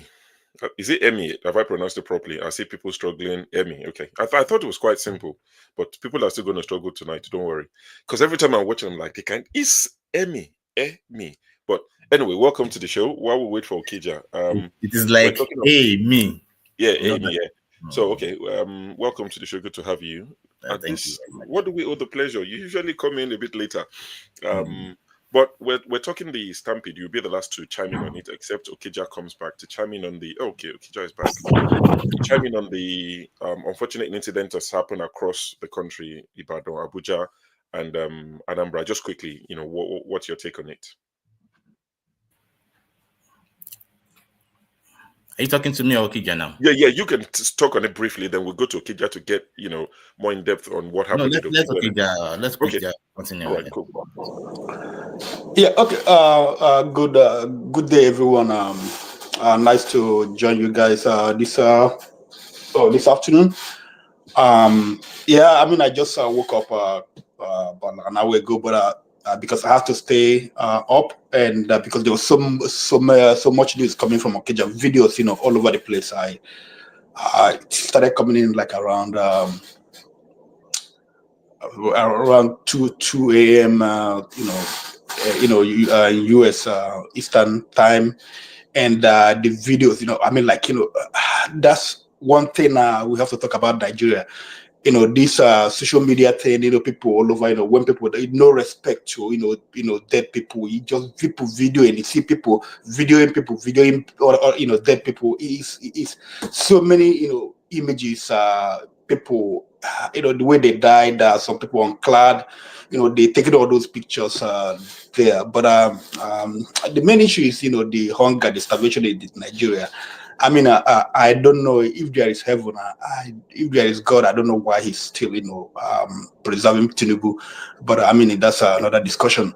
There's so much, because I grew up in Anambra State, and I mean, no matter how bad it was, we had things to eat, and people had things to give to other people. But I know the unprecedented level of hunger in the southeast, it's unbearable.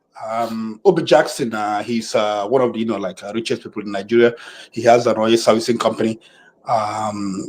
He's done so many good things in Okija. He built university. International high school, primary and secondary school. He has a big hospital in Okija, heart hospital in Okija, and he's done so much. Golf course, hotels. He has so many investments in Okija. So he's a polarizing figure in Okija. Some people hate him, some people, adore him. But he has been doing this charity work over the years. Every year he gets people from Okija, less privileged.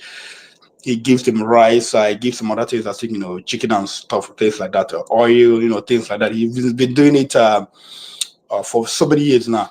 But this year, because of the hunger in the land, and because he extended the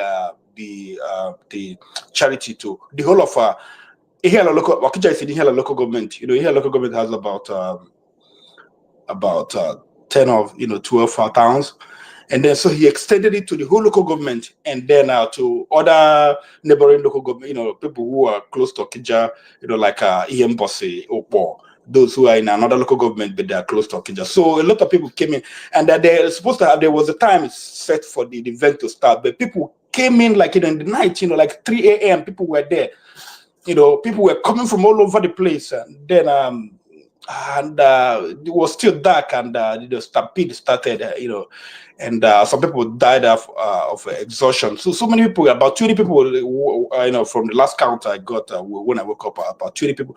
Then they were speculating about 60 people, when I was watching following the event early in the day.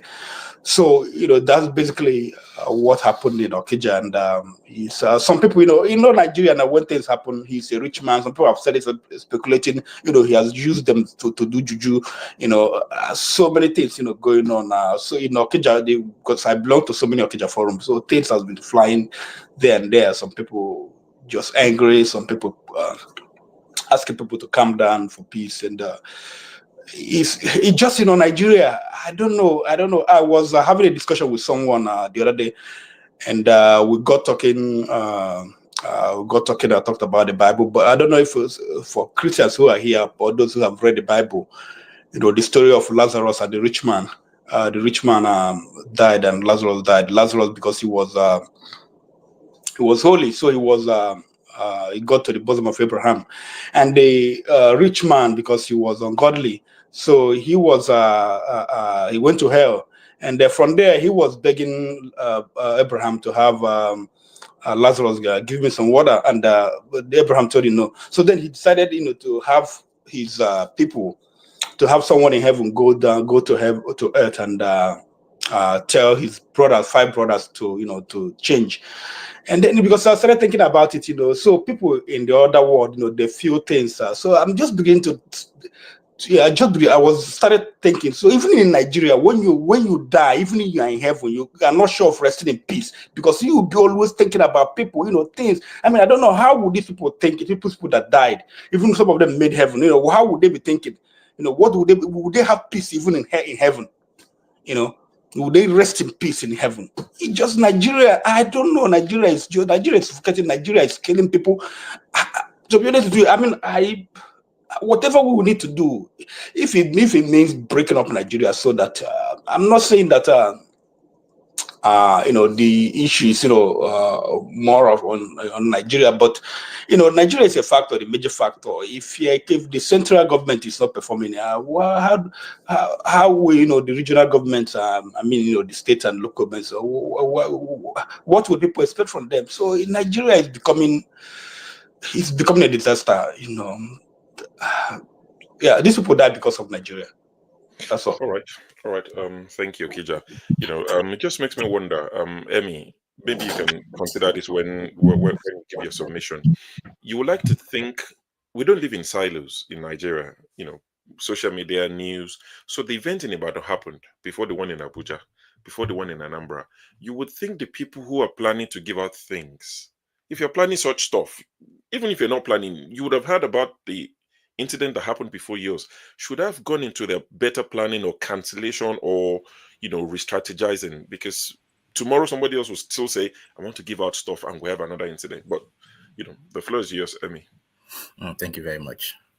Greetings to everybody on the panel and the listeners. It is sad, really, that the larger people of larger community in Nigeria, we don't really have patience. We lack organization. That capacity to self-organize, and that is really a sad thing, because when you look at other places, there's a level of humanity that comes with living. There's a level of respect that comes with living, that should be attached to you as a person. But in Nigeria, you hardly find that, especially as a collective. You ask the question that, okay, it has happened in Ibadan. Shouldn't that have informed others who are trying to also do such, to plan better? But we all know that those who want to give it, they were not necessarily bothered about how the planning was going to happen. They were just bothered about showing themselves as the givers. You see, there's that roughness, there's that crudeness. We are not sophisticated. We are not. We don't even respect it. We don't respect life. We don't even look. And funny thing is that this thing happens as a collective, because individually, when we go other places, we tend to comport ourselves. But when we come together, that critical mass to do nonsense just makes everybody turn weird. You just become wild, you become weird, you become crazy. You just have to, you just have to be part of it. Because funny thing is that for those who want to be good, it is the same set of people that will criticize those people like they are too dull, or they are too slow, or they are not smart, they are not wise. And I know a lot of people, even on this platform, would have criticized one or two persons as dull, slow, you're not wise. This is the kind of system you breed when you want everybody to be smart and wise. Look, I used to remember one time while I was in the university doing the P degree then, in the mid-2000s. We would queue to get into class, a class that starts 8 o'clock. We would have been there by 3:30, 4 o'clock in the morning. And we stayed there. Because when you have a class of 400 and you are putting like 1,008, 2,000 students in there, how do you survive to get a space? There was one thing that happened to me one very day that made me laugh. Which university is that? Huh? Which university was that? I would like to keep the university now.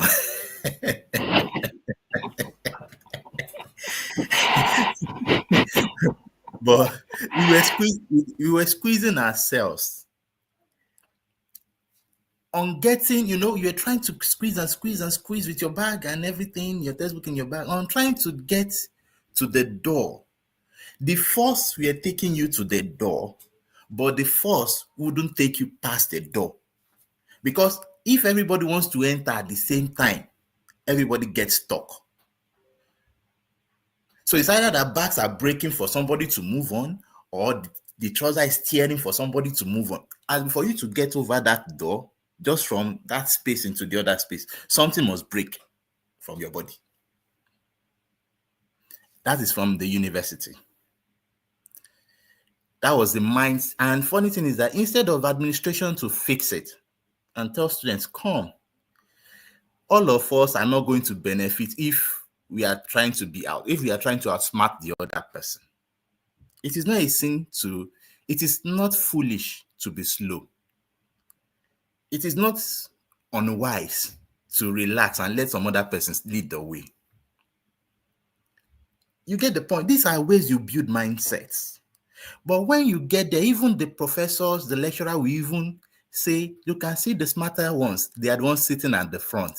So if you are at the back, or you are not, even you're outside, one way or the other, you are not smart enough. And everything in Nigeria is competition. So before you know, you want to be smart next time.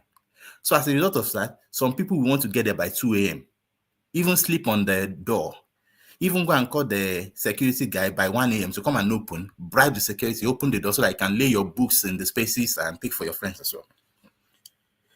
So before you know, that thing continues to cascade until that as you are standing up, somebody else is already sitting down for the next morning's program. So you can see it can be crazy sometimes like that, and use that mindset into everything we are doing in Nigeria. Job hunts, going to church is like that. You want to even look at the other time, like 2-3 days ago, some persons wanted to take a flight from, I think, Abuja to somewhere. They have their money, they are paying their money, they are not even paying small money. Flight. And look at what happened.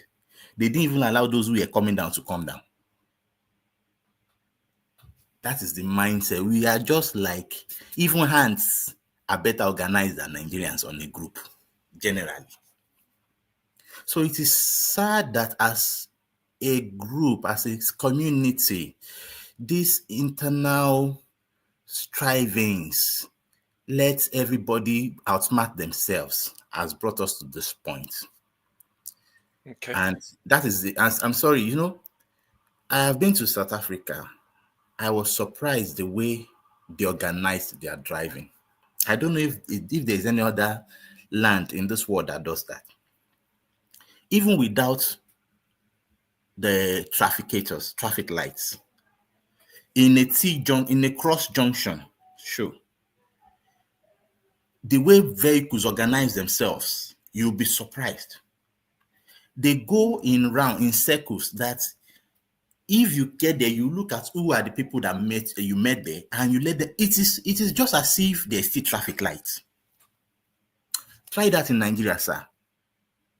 Even Nigerians going there to drive, you know that that's a Nigerian driving,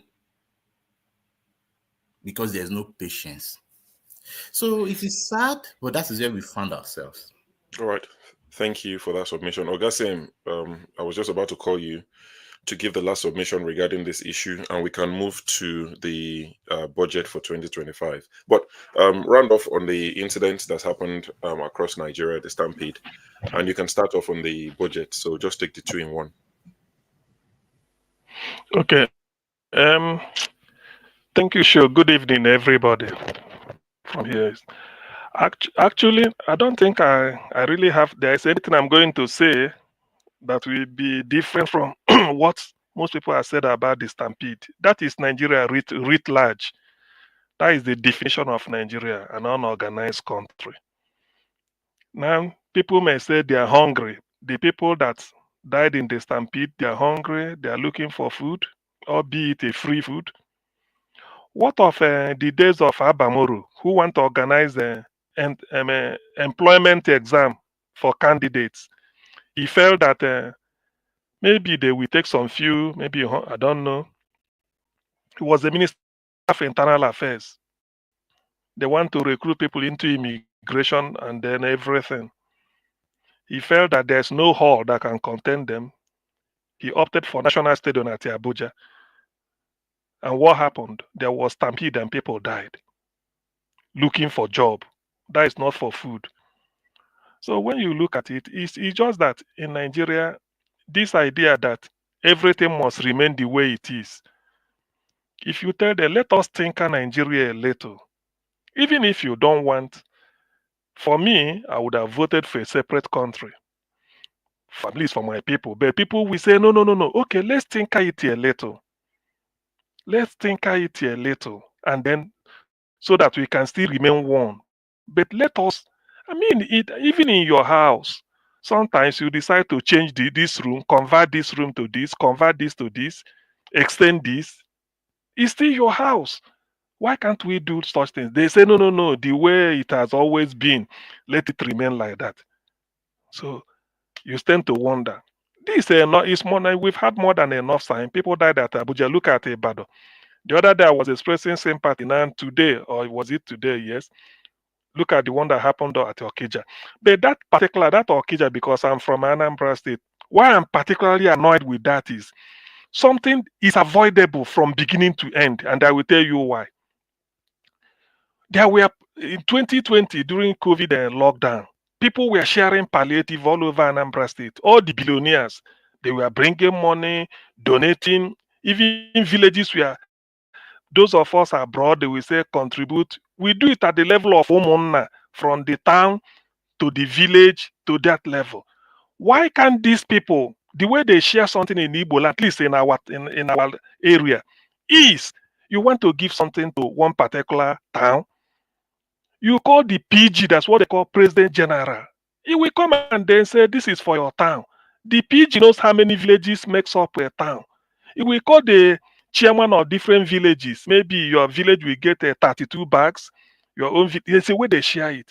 So in the end, when you get to your area to share, it might not be more than 30 or maybe 20 something. You end up. So all this bringing, okay, like Okija said, a local government, probably they tell them everybody come to maybe Okija, and then you can imagine thousands that will be trooping. For this type of number to die, if they were only 100 people, this number won't die. If they were only 50, this number won't die. But for this number of people to die, it means they were maybe people coming in their hundreds. For what? It's not necessary. It's not necessary. So that's why this one I'm particularly pained by what happened at Okija. Because we in my area, I'm not trying to belittle others, but we know the way we share things like this. People give every Christmas, people give things free.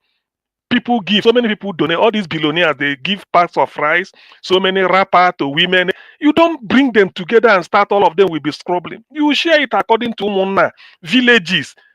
That is the way it's done. People won't even know. They will only tell you that our village, this man gave us something, after church, let's gather there. You are doing it at the village level. But look at what happened. It's a shame, really. And my heart goes out to those that lost their lives. Can I say, if let 2024 be the end of this type of avoidable circumstance in Nigeria? This is not a tragedy. This is not an earthquake. This is not a volcano. It's purely man-made due to lapse. Look at that of Ibadan. Can you gather people without health and safety? Not even people to control traffic or direct people. No, don't go there. Guide people. These are some of the things we learn abroad. I remember in those days in Cardiff, whenever Manchester United want to play, there's a way they put from the train station, they direct you, the fans coming from Manchester. This is the channel you have to take. They separate them. Not that people will fight, but they said no. They foresee problem before it happens. That's what they call, damage limitation. We've not got to the level of damage limitation. We haven't got to that until one day you start to see this type of thing. So to me, I'm really not happy, but my heart goes out to them. Please let 2024 be the last time we will hear this type of thing, so that we get into from 2025 to be a clean slate. We've had so much tragedy to have learned our lessons on how to crowd control. If you are doing anything up to 50 people, know how to control them.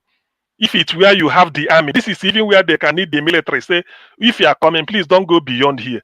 At least you control than to leave everything for free for all. And then might is right. People will stampede on the other, and then that is the end. I'm so sorry. Then as per what will I say about the budget? As per the budget, hey, Jesus Christ. No, we've not started. We've not discussed that. CM. Okay. Thank you. Thank you. It's okay. All right. Thank you, Sho, for stepping in for me. Thank you, KJ. But CM, I want to start from where you stopped, which is let this be the last. It's not going to be the last. The only way it's going to even change is if we do something. If we talk about it and forget about it and go back home, you can be sure maybe Easter, the same thing will happen. So what are we going to do? What can we do to make a change? I think that's something that we keep missing in all these conversations. And I'm beginning to think along that line, because maybe the idea is just not put on the table. Somebody might run with it. I gave an example on a different show where I told them about how Mothers Against Drunk Driving came together when drunk drivers in America were killing people and the laws were very lenient and nobody was doing much to stop it. They came together and they started lobbying lawmakers from state level, from local government level, and they were able to form a big force across the country and influence policies, real policies put in place. That is what should be the next way of thinking. If you don't see lawmakers in every state in Nigeria, every local government area, putting in place what should be done when you are going to get people to come together, maybe in your house for a party or through, if they don't put these things in place, nothing will change. We're going to come back here again and talk about things like this. Our people in government, you think about politicians and lawmakers, all of them, they've lived abroad. They saw that in every building, every hall, we host them here. When they come here, we host them. They see, when you're entering a hall, you see that there's capacity, there is police, and that if you call ambulances, they will come. I saw people being carried by hands out of venues of these incidents. There's no ambulance.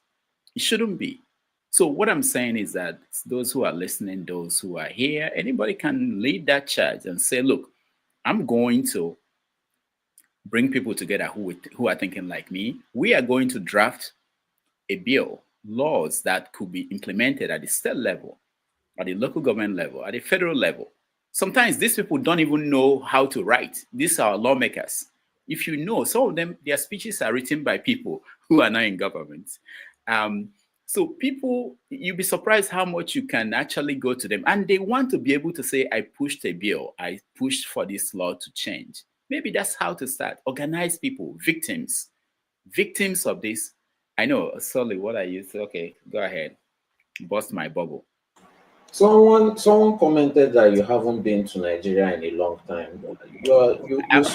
I was in Nigeria last year, so but you Dr. Rudolph, sorry. Tanker explosion and leakage, tanker, petrol tanker, falling, and then people scooping fuel. I mean, how else would you tell people not to go there? It's been happening for how many years, and people still go there. No, it's not about telling people now. We know that there are people who will not. Okay, it's not about them now. In America here, they don't say people die from not wearing helmets. They didn't say, oh, we're not going to put a law in place and implement it and force people to wear it. If you don't wear it, you are fined. They didn't say, oh, people are stupid, let them go and die. No. So what I'm saying is, I know what you are going to. I know the tanker thing. People still go there and people will die. But we're not going to let them go and kill themselves and think it's okay because it's not us. We are going to say there's something that could be done. These police officers, you know one of the things I laugh when I see them in Nigeria collecting 15 naira. If they actually want to implement what is written in the law, they will give more money to the police in terms of fees than the 15 naira they collect from people. So, but they are not doing it. They don't know. I don't think they knew, or I don't know what the problem is. But someone has to try to find out what is the problem. How can we make that change? That's what I'm pointing out. It's not that I don't know the situation in Nigeria. Can I say something? Yeah, go ahead. Who is speaking? Is this? My name is KJ. Okay, KJ, go ahead. Okay. I have been involved in organizing medical mission for at least 15 years in Nigeria. Every year, more than 3, 4, 5 times. And some of these medical missions were about up to 10,000 people in those places. It's just a careful planning. You separate everybody in the lines that they are supposed to be, and you get people to marshal those places, and you make people respect the laws that you put in place to guide those lines. See what happened in our place, because we are limited. And when I say limited, we're limited because we don't have a fire service, we don't have the emergency medical thing, but you provide for yourself. So when we have such large distance, we make sure we have not the fire service, but the medical emergency, the ambulance and all that, doctors, more than maybe sometimes we have up to 10, 20 doctors and nurses, maybe 50 nurses on the ground, because we know that there can be eventuality. So why am I bringing this up? I'm bringing it up to say that it's not because we don't lack or don't have capacity in Nigeria. There are so many churches, like the big ones, the Oedipos and all the rest. They all have emergency services on their premises where they're having those large gatherings. One of which I mentioned earlier is House on the Rock. They have a well-trained out protocol department that sometimes even the government rent them to do some of their protocol services.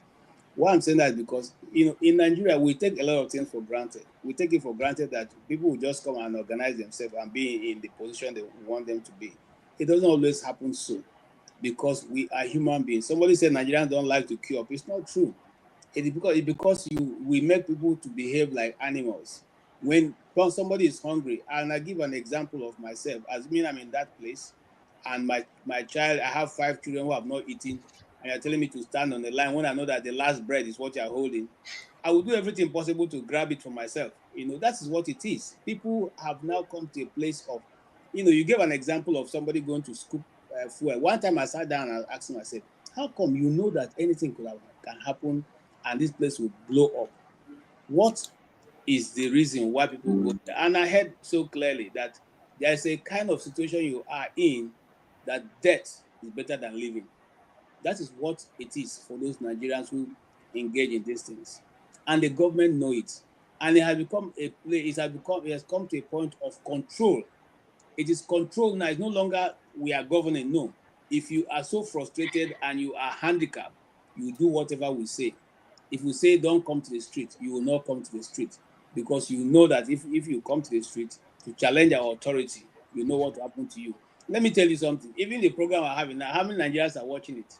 This online program we're having and discussing this. How many? They can't even afford, data to even watch it. Okay, they can't. If they can even afford data, where is the light to charge their cell phones? AJ, sorry to So cut you. 30 seconds, please. I don't know why I They want to have, cut they you. have, It's always some that they way. have the data. Some they have the data, but they have to watch Big Brothers. They have to watch Big Brothers. Things like No, this, they don't show interest. listen. Here is the truth. The truth is that those people we are talking about are the same number of people who are oppressing the other people. How many people in my community watch that Big Brother? They don't even know what Big Brother is all about. They are looking for how to survive. Okay, and those of them who have, I speak to some people that I'm related to, and they tell me that, oh, I saw your missed call. When we finish speaking to people outside Nigeria, we switch off our data because that's the only way we can preserve it for another time.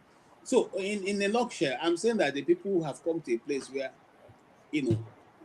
dying is no longer any big thing to them, because you are here, you can't take care of your family, and sometimes become too frustrating for a man, and so they find a way to check out. That's it. Thank you, sir. Can I? Just before you speak, 2 seconds. I think KJ, I mean, you spoke well, but I think what Rudolph is saying is, your mission, you organize, right? But what Rudolph is advocating for is, let it be mandatory, not optional. You chose to. The big churches in Nigeria you mentioned, they choose to because they know better, But for those who would decide not to, I think what Rudolph is calling for is, if there are laws that mandate it, then you will keep doing what you're doing, but the rest of the people who are not doing it will have no choice but to join you. But Solly, please go ahead. Actually, there's laws. There's a law mandating that this is what you need when you're having a big garden. It's there. It's not. There's no absence of it. It's there. They even tell you how many police people you have to get to be there when you're having such this thing. But here is some of the things. Sometimes, for instance, when we're having such things, each policeman we pay for fee is 50,000. Okay, so if you're going to have 10 policemen, you can times that by 10. Okay, and so sometimes people may feel that it's a waste of money, to have police people there. But sometimes the police will also keep people in check just by wearing uniform.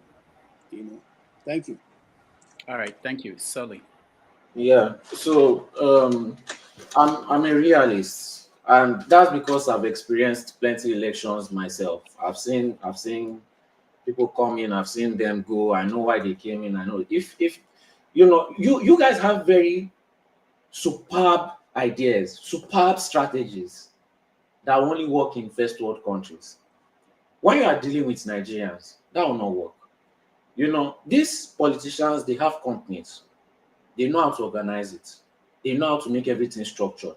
They know how to implement everything with proper safety standards. No mistake.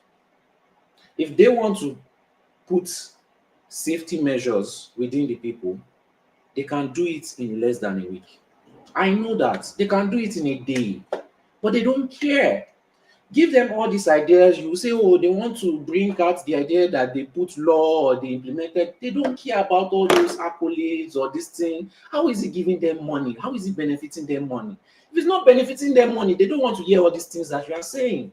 If it's not giving them voters, they don't want to hear all these things that you are saying. If it's not bringing up a crowd that will push their agenda into a higher political status, they don't want to hear all these things that you are saying. I'm not expecting anything from Nigerians because you guys talk from a place of privilege. You guys have access to the internet. You guys have traveled abroad. You guys have seen and experienced things that have changed your mind, changed your life, and changed your mindset. Majority of the population, I would say maybe even 95% of the population have never experienced that, and maybe over 80% will never experience that. They have to have a change of mindset, or the government has to implement this thing. The government does not care, and they will never experience this enlightenment. They will never experience it. When I was saying anybody can become president of Nigeria, some people were mocking and saying it's impossible. Tinubu, AC was not a big party. It was AC before it was APC. It was not a big party. PDP was controlling a majority of Lagos. They used to, do you know how many assassination attempts I've seen? There's even one that they pied the gate man. I was on the streets that day. That's how Lagos was. They just used to buy each other anyhow until Tinubu came. Use the same strategy that this Tinubu guy came. He took boys who were nothing from nowhere, Agberos, local boys from the hood, and turned them into big men, big politicians, because they all focused on one agenda. When they were going for PDP in power, all of them, they didn't have similar interests. They only had one interest that they shared in common. They wanted to remove PDP from power, first and foremost. If I still see some Obi supporters saying that Atiku should be Obi's vice president. That's how I know that those people, they don't even know anything. They don't even know anything. The right thing to do would be to let the same thing Tinubu did. Let the Northerners vote for their Buhari, and then you come in after. Let them vote for the Atiku, because we in the South, we tend to ignore these Northern people. We only come there when it's now time for election, and we say that, oh, they should vote for us. Do they know you? They don't know you. Do you know their problems? You don't know their problems. Tinubu knew their problems. He knew their leaders. I'm not saying you have to come and combine with corrupt politicians, but these people have people in their society who are upper echelons, and all the Northern people have to say is you are aligned with what their situation is going on. Their problem in the North is not the same problem in the South. You come here, you talk about all the problems of Nigeria and how you will not gain votes. You know the problem, fix it. You know that they are going to rig the election year, strategize. Instead of sitting down there and waiting for them to elect, look at the amount of people that voted. About 30% of the people who had voters card voted. Ask yourself, that's the remaining 70%. That's a lot of votes that you are missing out. How can you get that 70%? Why are they not voting? Is it because of lack of security? Look for where their Agberos, look for where their thugs. Map out. Nigeria has a map. Put your map. Take your time, painstakingly. Map out every local government area, everywhere that they are voting. Measure the election violence. Bring your own private security. If you have to raise funds, use Nigerian diaspora. Nigerian diaspora brings in more. So the amount of money Nigerian diaspora brings in every year is more than the investments that Tinubu has brought into Nigeria. If people in Nigeria don't want to come together to cooperate, to do sit at home, to protest, leave them. Don't come here and start blaming people who are not enlightened. Don't come here and start blaming illiterates. Don't come here and you sit down on a privileged high foot and you start blaming people that cannot even think for themselves. You that you claim that you are better, that you are abroad, why can't you organize? Why can't we all come together and say we are protesting? We are holding our funds from Nigeria for 1 month. Your family will not buy in 1 month if you don't send them money. The house you are building will not collapse in 1 month if you don't send money. If you don't send hospital bill, nothing will happen in 1 month. These people need your FX funds. They are making the passport process so easy for Nigerians, and we are not questioning why. They never do anything good for nothing. When you are looking at Nigeria's situation, always compare it to North Korea. I've always said Nigeria is North Korea 2.0. When they implement something, look at North Korea. Why did North Korea implement it? These people are giving people passports because they want more competent Nigerians who can get jobs to leave Nigeria and send money back. They are using you as cash cows and wallets to send more FX back into the country. When they are bringing their budgets, do you think they are not considering the amount of money coming from diaspora into Nigeria? They are considering your money also. Your FX gives them the ability to be able to exchange funds and steal and loot it. Even if it's 1 week, let us all come together with one goal. Hold your funds. Sit your funds at home. You literally will not lose 1 kobo by holding your money and not sending it to Nigeria. Strategize. When Nnamdi Kanu wanted to start his whole thing in Nigeria, he did not come and start shouting, oh, I'm going to bring security forces and destroy this whole place. He came and said he's bringing security forces to protect his own people. They got the abilities to get weapons. They got the ability to secure areas. That is strategy. You do not let them know when you are playing poker. You do not show everybody your hand. You get your cards and you look at everyone and you play your strategy. You implement people in key areas. We have the funds to mobilize, to push a candidate. We have the funds to support. Is it votes they want to buy? Can they outspend us? In terms of buying votes, can they outspend us? You know, understand the Nigeria space. Do not expect it to change. Strategize with the playing field that you have. Stop playing it like you are in US. When you are in Rome, behave like the Romans. Are people buying votes? Yes. We're not changing that anytime soon. Capitalize on it. Can they outbuy us? No, never. We are bringing in dollars, pounds, euros, different currencies. They can never outspend us. You know, I like Sowore, but my problem with him is he has all this information, but he doesn't capitalize on it. You know, he's not aggressive enough, in my opinion. He's not strategic enough. He does not secure key areas. He can come here and confidently tell us how, you know, and I really wish you can bring him to the platform, and I want to speak with him, because I'm not trying to put him down, but I want more. I expect more. I expect more strategy. Don't give us all this information you have about Nigeria. Utilize it and tell us how we can help you, how we can come together. Even if we do not all agree, some people want their Biafra, some people want their Yoruba. Give us one thing that we can all join together, at least all of us together, and say that we are working towards this first and foremost. First and foremost, if people in Nigeria do not want to align, we will strategize and align for them. And they will follow. That is how Nigerians are in Nigeria. Once they see a strong branch, all of them want to attach towards it. They are not going to wait for change. Do not expect change. I'm not expecting any change from Nigerians. I'm not expecting them to stop selling their votes. I'm not expecting them to chase out the government. I'm not expecting them to do anything with any bright idea. If you laugh at them for watching Big Brother, it will continue like that for years. It is your job. You know the problem.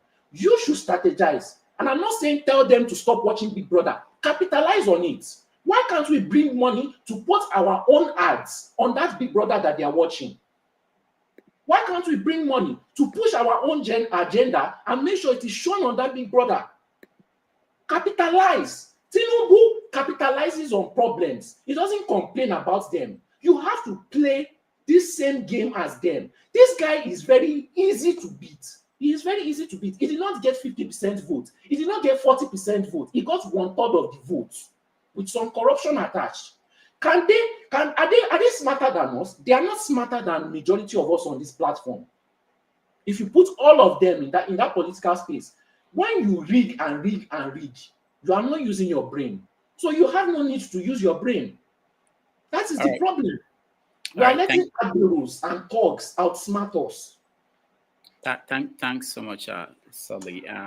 Let me mention that the first time I had the idea of withholding money from abroad was when we had Aisha Yusufu here. She suggested that we should try to utilize that power that people, all of us who are outside the country have. The challenge is that it's difficult, but someone has to do it. People have to come together and try to do all this, implement some of these ideas. I think that's what I hope that these conversations we're having all over the social media will lead to people going outside this medium to talk about what to really do, implement beyond the talk we're having. I just want to use this. Thank you so much, Sully, for your contribution. I'm not sure who is next. I think it's X0 from my own calculation. I'm not sure. But in 30 minutes, we have to join another stream that will continue the topics that we didn't get to. We didn't even get to the budget, which is outrageous because there were so many things in that budget that we need to talk about. But I want to get X0 to weigh in on this topic, and then maybe if there's anybody else who has something special to say, we get to him and then round up. All right, X0, go ahead. Good evening, everyone. Can you hear me? Yes. Okay. I've been listening to you guys. First, I didn't want to join the program. I just wanted to listen. But I decided to come in, give my own 2 cents about the stampede that happened in was that state in the southwest? Was it which state? And the one that happened in Anambra. It's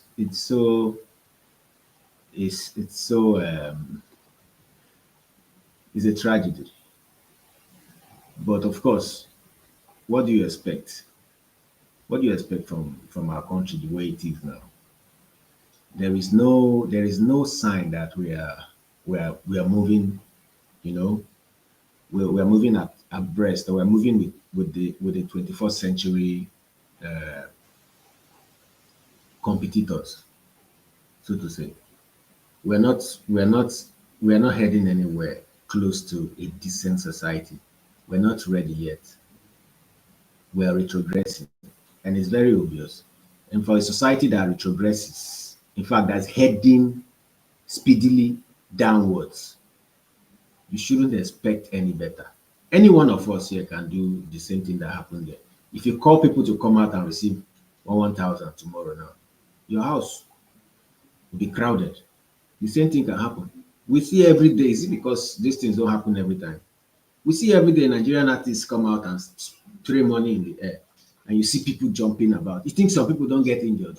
You just don't see it on the internet. This one so happened to be very large. The kind of people that run our country are made from this kind of situation. We see the kind of campaigns that lead to the election, and we are wondering why this kind of things happen. This is exactly the way they do their campaign. This is what our leaders live, eat, and sleep in. So why are we surprised?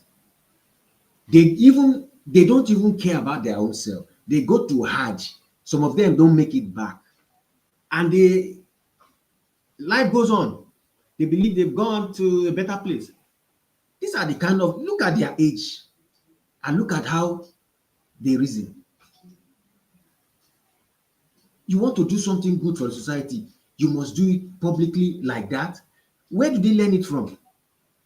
Is it not the same politicians that share money in cash, over 500 billion cash giveaways by ministers? And we are worried that this is to show you that if they gave truly those money in cash, more people would have paid. So it's a lie. You know, this person only wanted to give away maybe some few, up to maybe one or 2 million, and see how many people paid. They talk of a government that lied to us that they were giving away 500 billion. Or did I not hear it right during the Buhari administration? The humanitarian minister, he gave 500 billion in cash. Share that into all the states, and imagine the kind of casualties you have. I'm not surprised. I'm not surprised. We are not taking any step forward. We are retrogressing speedily.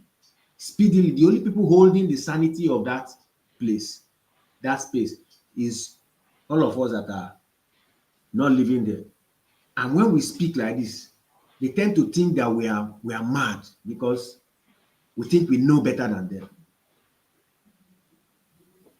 All right. Thank you. Thank you, Exera. Chim.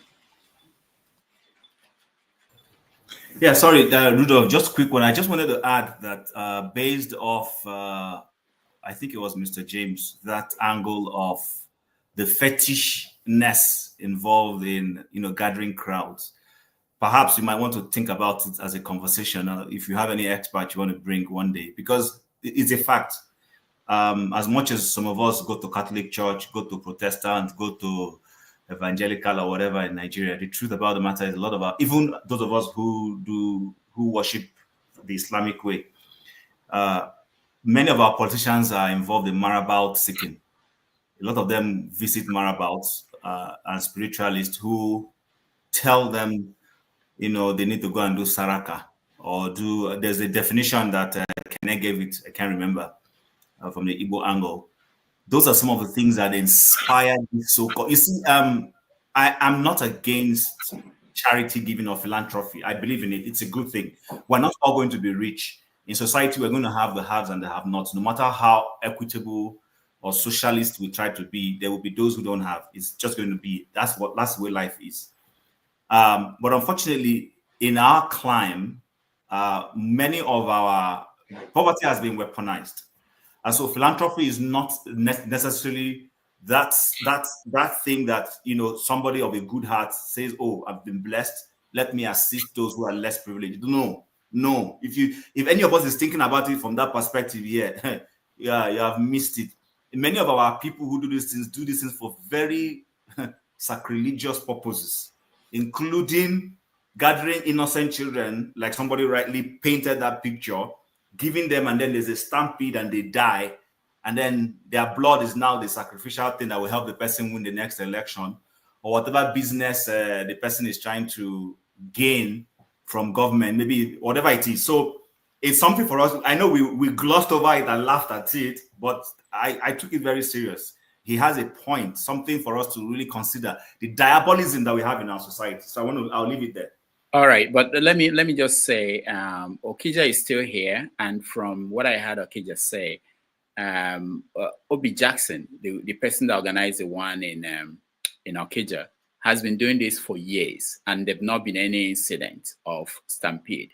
Are you people saying that he was just waiting until 20 years after, then he would do? Hold on, let me finish. Hold on, Tim, hold on, let me finish. Okay. You know, immediate reaction doesn't mean you have. No, I'm just trying to say, I hear you, I understand what you're saying. I'm not repeating what Okija said. I'm just saying that. Well, I know. I'm just putting in that context, because when people frame this and want us to believe that this is happening, you are just saying that because it's only because this happened that we know about it. No. Maybe the woman, I'm talking about the woman who did the one in Ibadan. Maybe she's been doing this for 30 years. I don't know. But because there was stampede in this case, now people now want to say, oh, yes, finally. Okay, Rudolph, so that you go, I know we need to close this particular thing. I don't want to belabor the issue. The fact is this: science cannot prove everything. The problem with us is that we think that everything has to be very scientific. And when you go about thinking that, like, you're being too simplistic, that somebody has been getting away, it's like your argument. Let me take your argument that somebody suddenly was caught in corruption today does not mean he's not been doing it for 20 years. He was just caught today, but he's been doing it for 20 years. So life sometimes, that outcomes don't necessarily happen immediately you do it. There are times that things will take an elongated period before it gestates and produces the results. So my point, I'm not into fetishism. Nobody's going to carry me in. First of all, I'm not a greedy person. I'm sorry to say that. There are certain things you can't catch me with. I've told people, you cannot come and tell me that I won lottery in Congo and there's oil, then I'll come and give you 2 naira. People who fall for those kinds of scams are criminals themselves. So my view about life is that sometimes you will get the kind of thing, as a man thinketh in his heart, so is he. The kind of things that you will come your way are usually based on the kind of philosophy you have in life. But it doesn't mean that because I go to church, believe in Jesus, that as a result of that people who do fetishism, it does not work for them. It works. I might just not be a victim because of my level of knowledge and the way I carry my life. But to say that politicians who do all this sarakara, some of them are clean, well, I'll just leave it at that. All right, thank you. We give everybody 2 minutes to round up their thoughts, and then we move to the next stream. So let me start with you, KJ. Okay, thank you, Rudolph, and I appreciate your kindness. I think this topic is a bigger topic. We should sit down and discuss it. Not because I cannot, give a thought on it and all that, but because it's something that our society also believes in, and the majority of us practice that.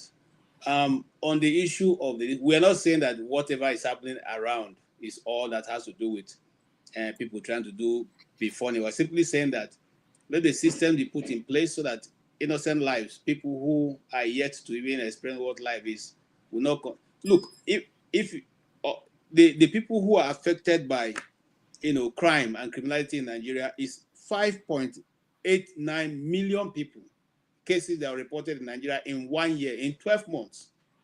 If that does not alarm anybody, it is alarming. 51.89 million cases of, all forms of criminality, which mostly has to do with, kidnapping and all that related issues. So the country is going to a very fast, slippery end that nobody knows what it is. The earlier we decide to make a turnaround, the better for everybody who lives in Nigeria. Thank you.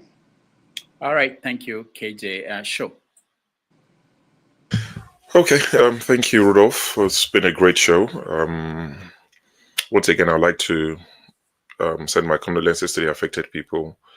I would also like to say, I agree with the fact that we're talking solutions, at least we're ready to discuss suggestions. What can we do? You could go the solid way of approaching everything, and get rid of these guys. You could do the one Rudolph is suggesting. What can we do? How can we force the hands of our current legislators and governors and the rest of them? So we'll talk solutions. We'll keep talking. It's a talk shop. Ideas will come. Some of them will work. Some of them will not work. And I also want to let people know that if people bring up ideas, the fact that we interrogate it, some of us will interrogate it and say, oh, I don't think that would work. It's not because we don't want it or we're trying to dissuade people. It's just like test proof, because the fact that you plan it somewhere doesn't mean when you want to execute it, there'll be pushback. So let's do the testing. It's like UAT basically. So let's test it. Let's see if it would work. Let's poke holes in it and we'll come to, conclusions. We all want the same thing. Most of us. Some people don't want Nigeria to work, as crazy as it seems. They just want their people to win. They want their man, their woman to win. Some of us, majority of us, I genuinely believe we want it to work. For those who want their people to win, good luck to them. The rest of us that want Nigeria to work, let's not bash each other too much. There'll be disagreement here and there, but let's learn to be able to take it. I mean, I have a new fan in the comment section who's just following me around. I've not banned the person. I've not muted them. So let's be tolerant. We would annoy each other from time to time, but it's all for the greater good. And I look forward to joining Forefathers because I know he's very interested in oil sector. Dangote, the story that's come out, Dangote's pushback on the $1 billion Nigeria gave them and how our 20% shares as Nigeria has now gone down to 7% because we didn't fulfill our end of the bargain. I look forward to that conversation on Forefathers show. Hopefully we'll discuss that. Thank you. All right. Thank you, Show. Let's go to Sully. I think you're next. 2 minutes. Me? Yeah. On which topic? No, we're rounding up. Final thoughts. We're going to a okay. different stream. Yeah. So. Well, Nigerians, I don't understand this disbelief that you think these guys are. Well, maybe it's because you've not been around them. To me, I don't see them as anybody. These are people I've seen since I was a young boy. So, I see them as normal human beings. Daddy's friend, daddy's schoolmates, or, people I've seen, they come together, they do school reunion and everything. These people are just normal human beings that strategized. They are not hard to beat. It's just strategy. Tinubu is not a god. Tinubu is not that smart. You say they are smart. You say they are. To me, if I am telling you that these people are not smart, then that means I've seen something that should let you know that they are not that smart. They are just more aggressive than you. That is just it. They have a winning mindset. You have a losing mindset. That's why you already believe that you are going to lose before you even try. And even if you don't have a winner's mindset, be able to, injure them, even though they are going to cheat you. That's just the thing. You must not just accept defeat like that. If they did, they will not be where they are right now. If Tinubu accepted defeat, he wasn't winning every battle he faced. Some battles he lost, and he learned from that.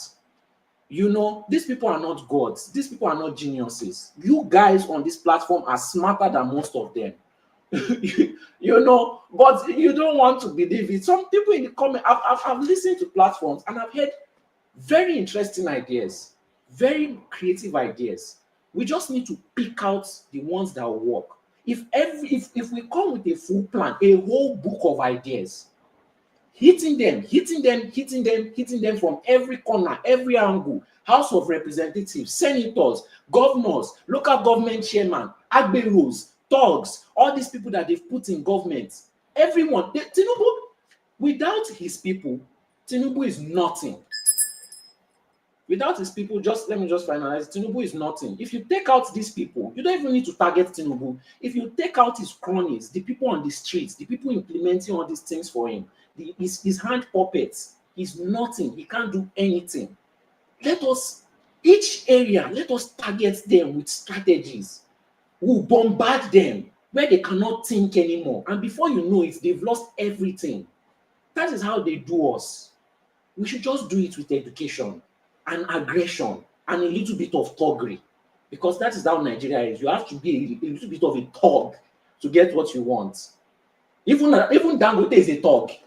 He has a little bit of thuggery in him. He did not get there by mistake.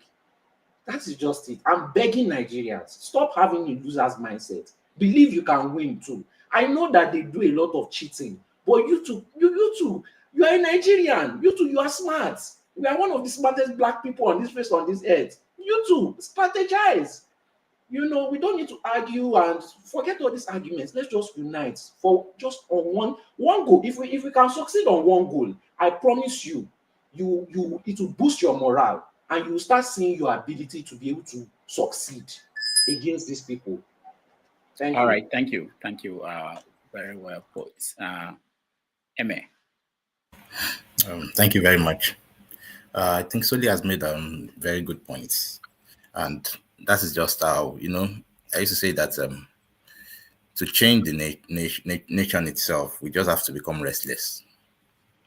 And that being restless is not about just being thugs on the street, but you have to now believe that we are more than them. This set of people, they are no more than maybe 2,000 maximum in terms of numbers. And you have like 180 million people suffering because of their decisions. So if we capitalize on that, we can really do the magic. You know, the day you want to go for your votes, you go to vote as if you are going for war. And you vote not because you are expecting, you don't want peace to reign, but it's because that you believe that if there is war, we are going to fight this one and win it. You prepare like that. And let us see which war will come. But of course, you know, we've been beaten down. And the issue of the ethnicism, religion, and all those cards that have been played, that has made my devil better than your devil, always come to play. And these are the reasons why personally I feel we should all go our ways. Let the nation that will perish. Let the one that will come out stronger. Because that's the best thing to do. Because as a collective, I don't think we can come to that agreement that will make a vital change. That's just me as a person, though. So, well, I hope that something good can come out. Let us see how it goes. Thank you. All right. Thank you so much. And let's hear Okija. 2 minutes.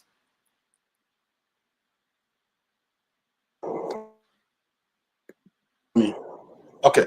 Yes. Dr. Damages, thank you for the opportunity this morning. I don't know.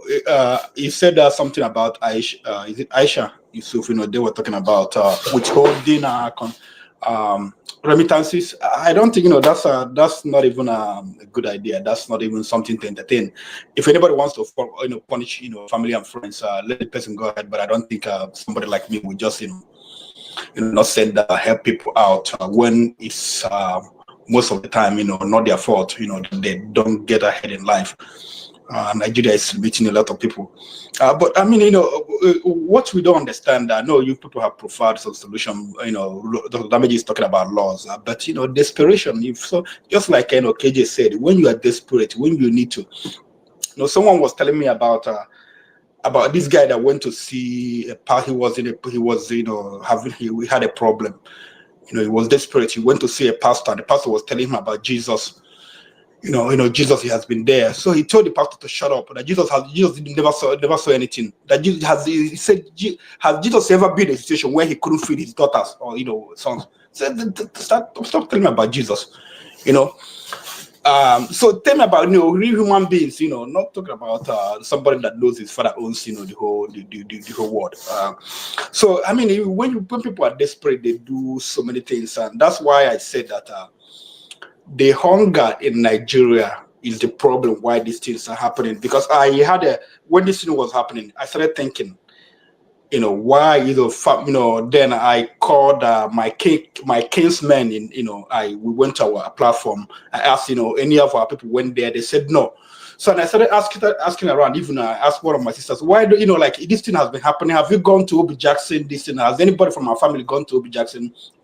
Spain, since it started? They said no. since he started. They've never gone there for once. So I was like, why? They said, we know that, even if we don't have, you will always give us. So people are desperate. So people are hungry. There are so many people, they don't have anybody that will give them. So they have to do whatever they have to do.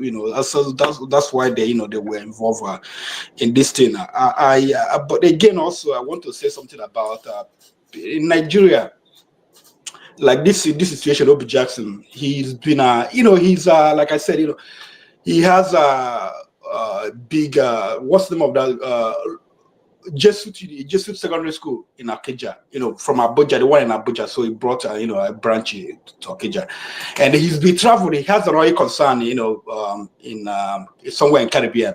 So he's not like if you see the structure things he built, the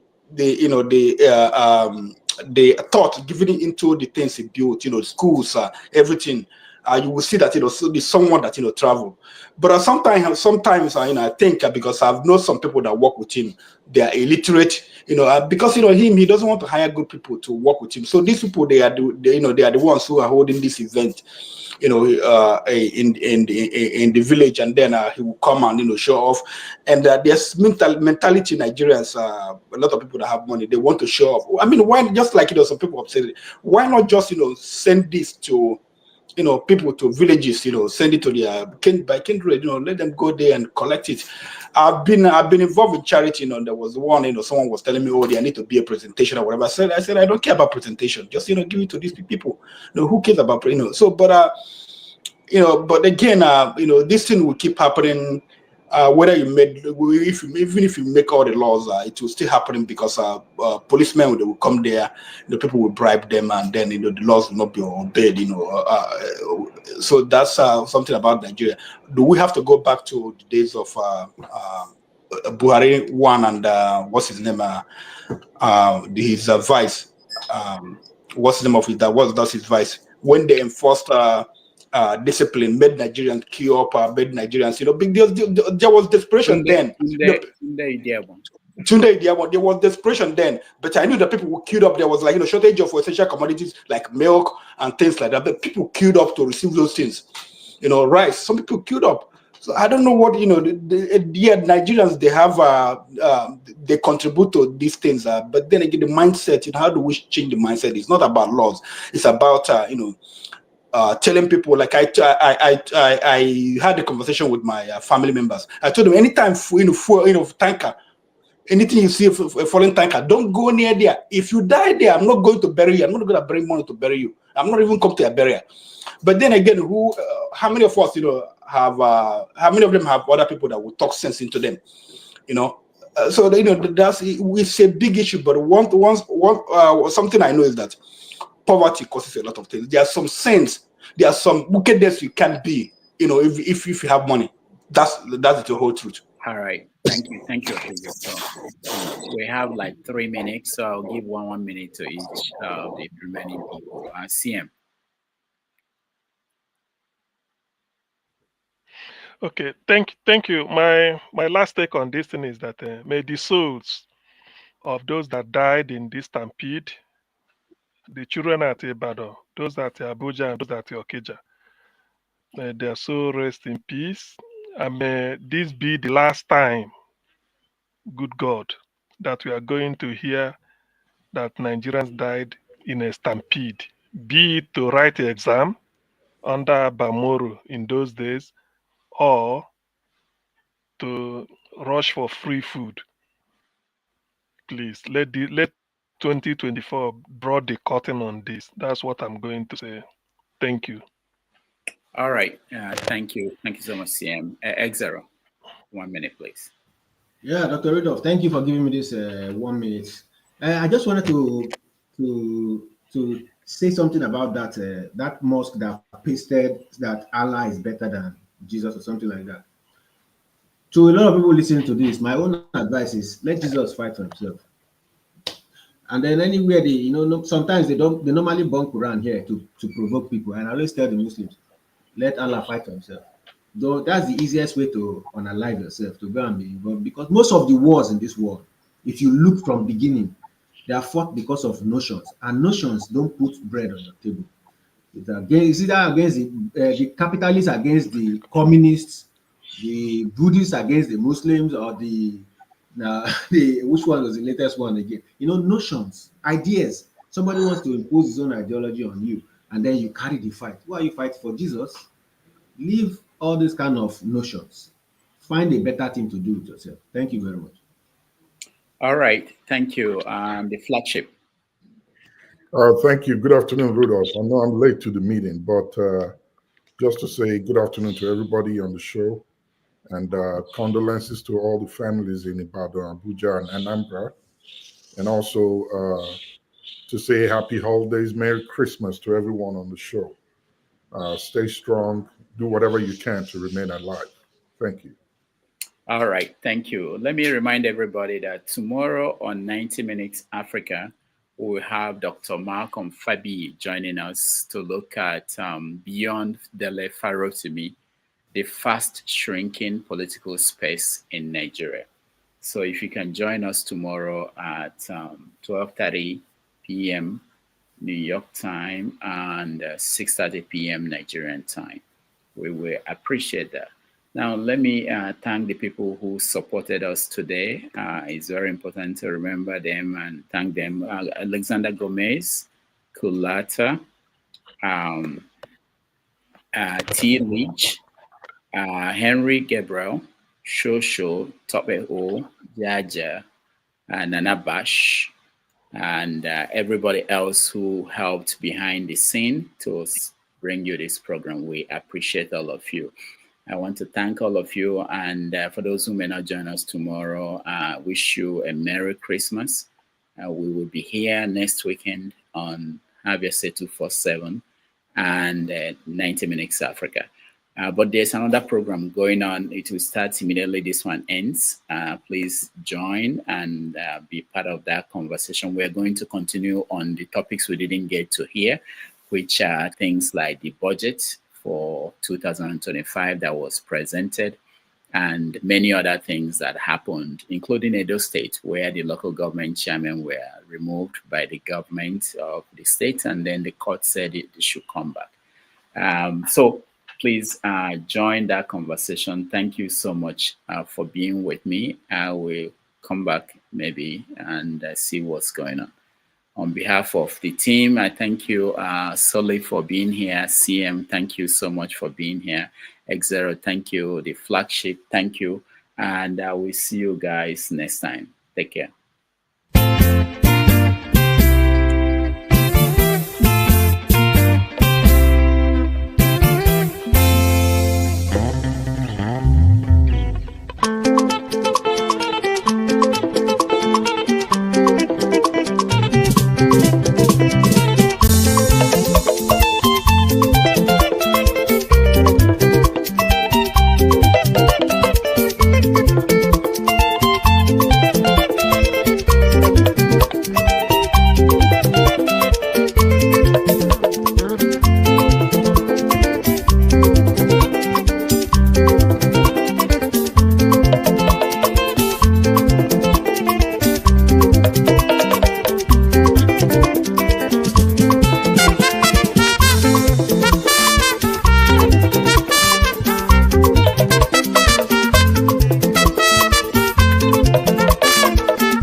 Thank you so much for watching. Thank you. Have you subscribed? Yes, you. Have you subscribed? You. Yeah, before you go, click. It's free. Click.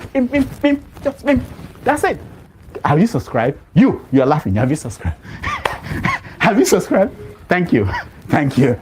Thank you. Hey, madam, thank you so much. I can see you. I can see you. We have to get to 100,000 subscribers. This by the end of the year. How are we going to do that if you don't subscribe? Yes, you. Yes, you're about to click off. Why? Have you subscribed? It's free. If you don't, ask your son. Ask your daughter. How to? Just one click. Thank you. Thank you. I see you. Aha. Thank you very much. Thank you very much. I'll see you tomorrow.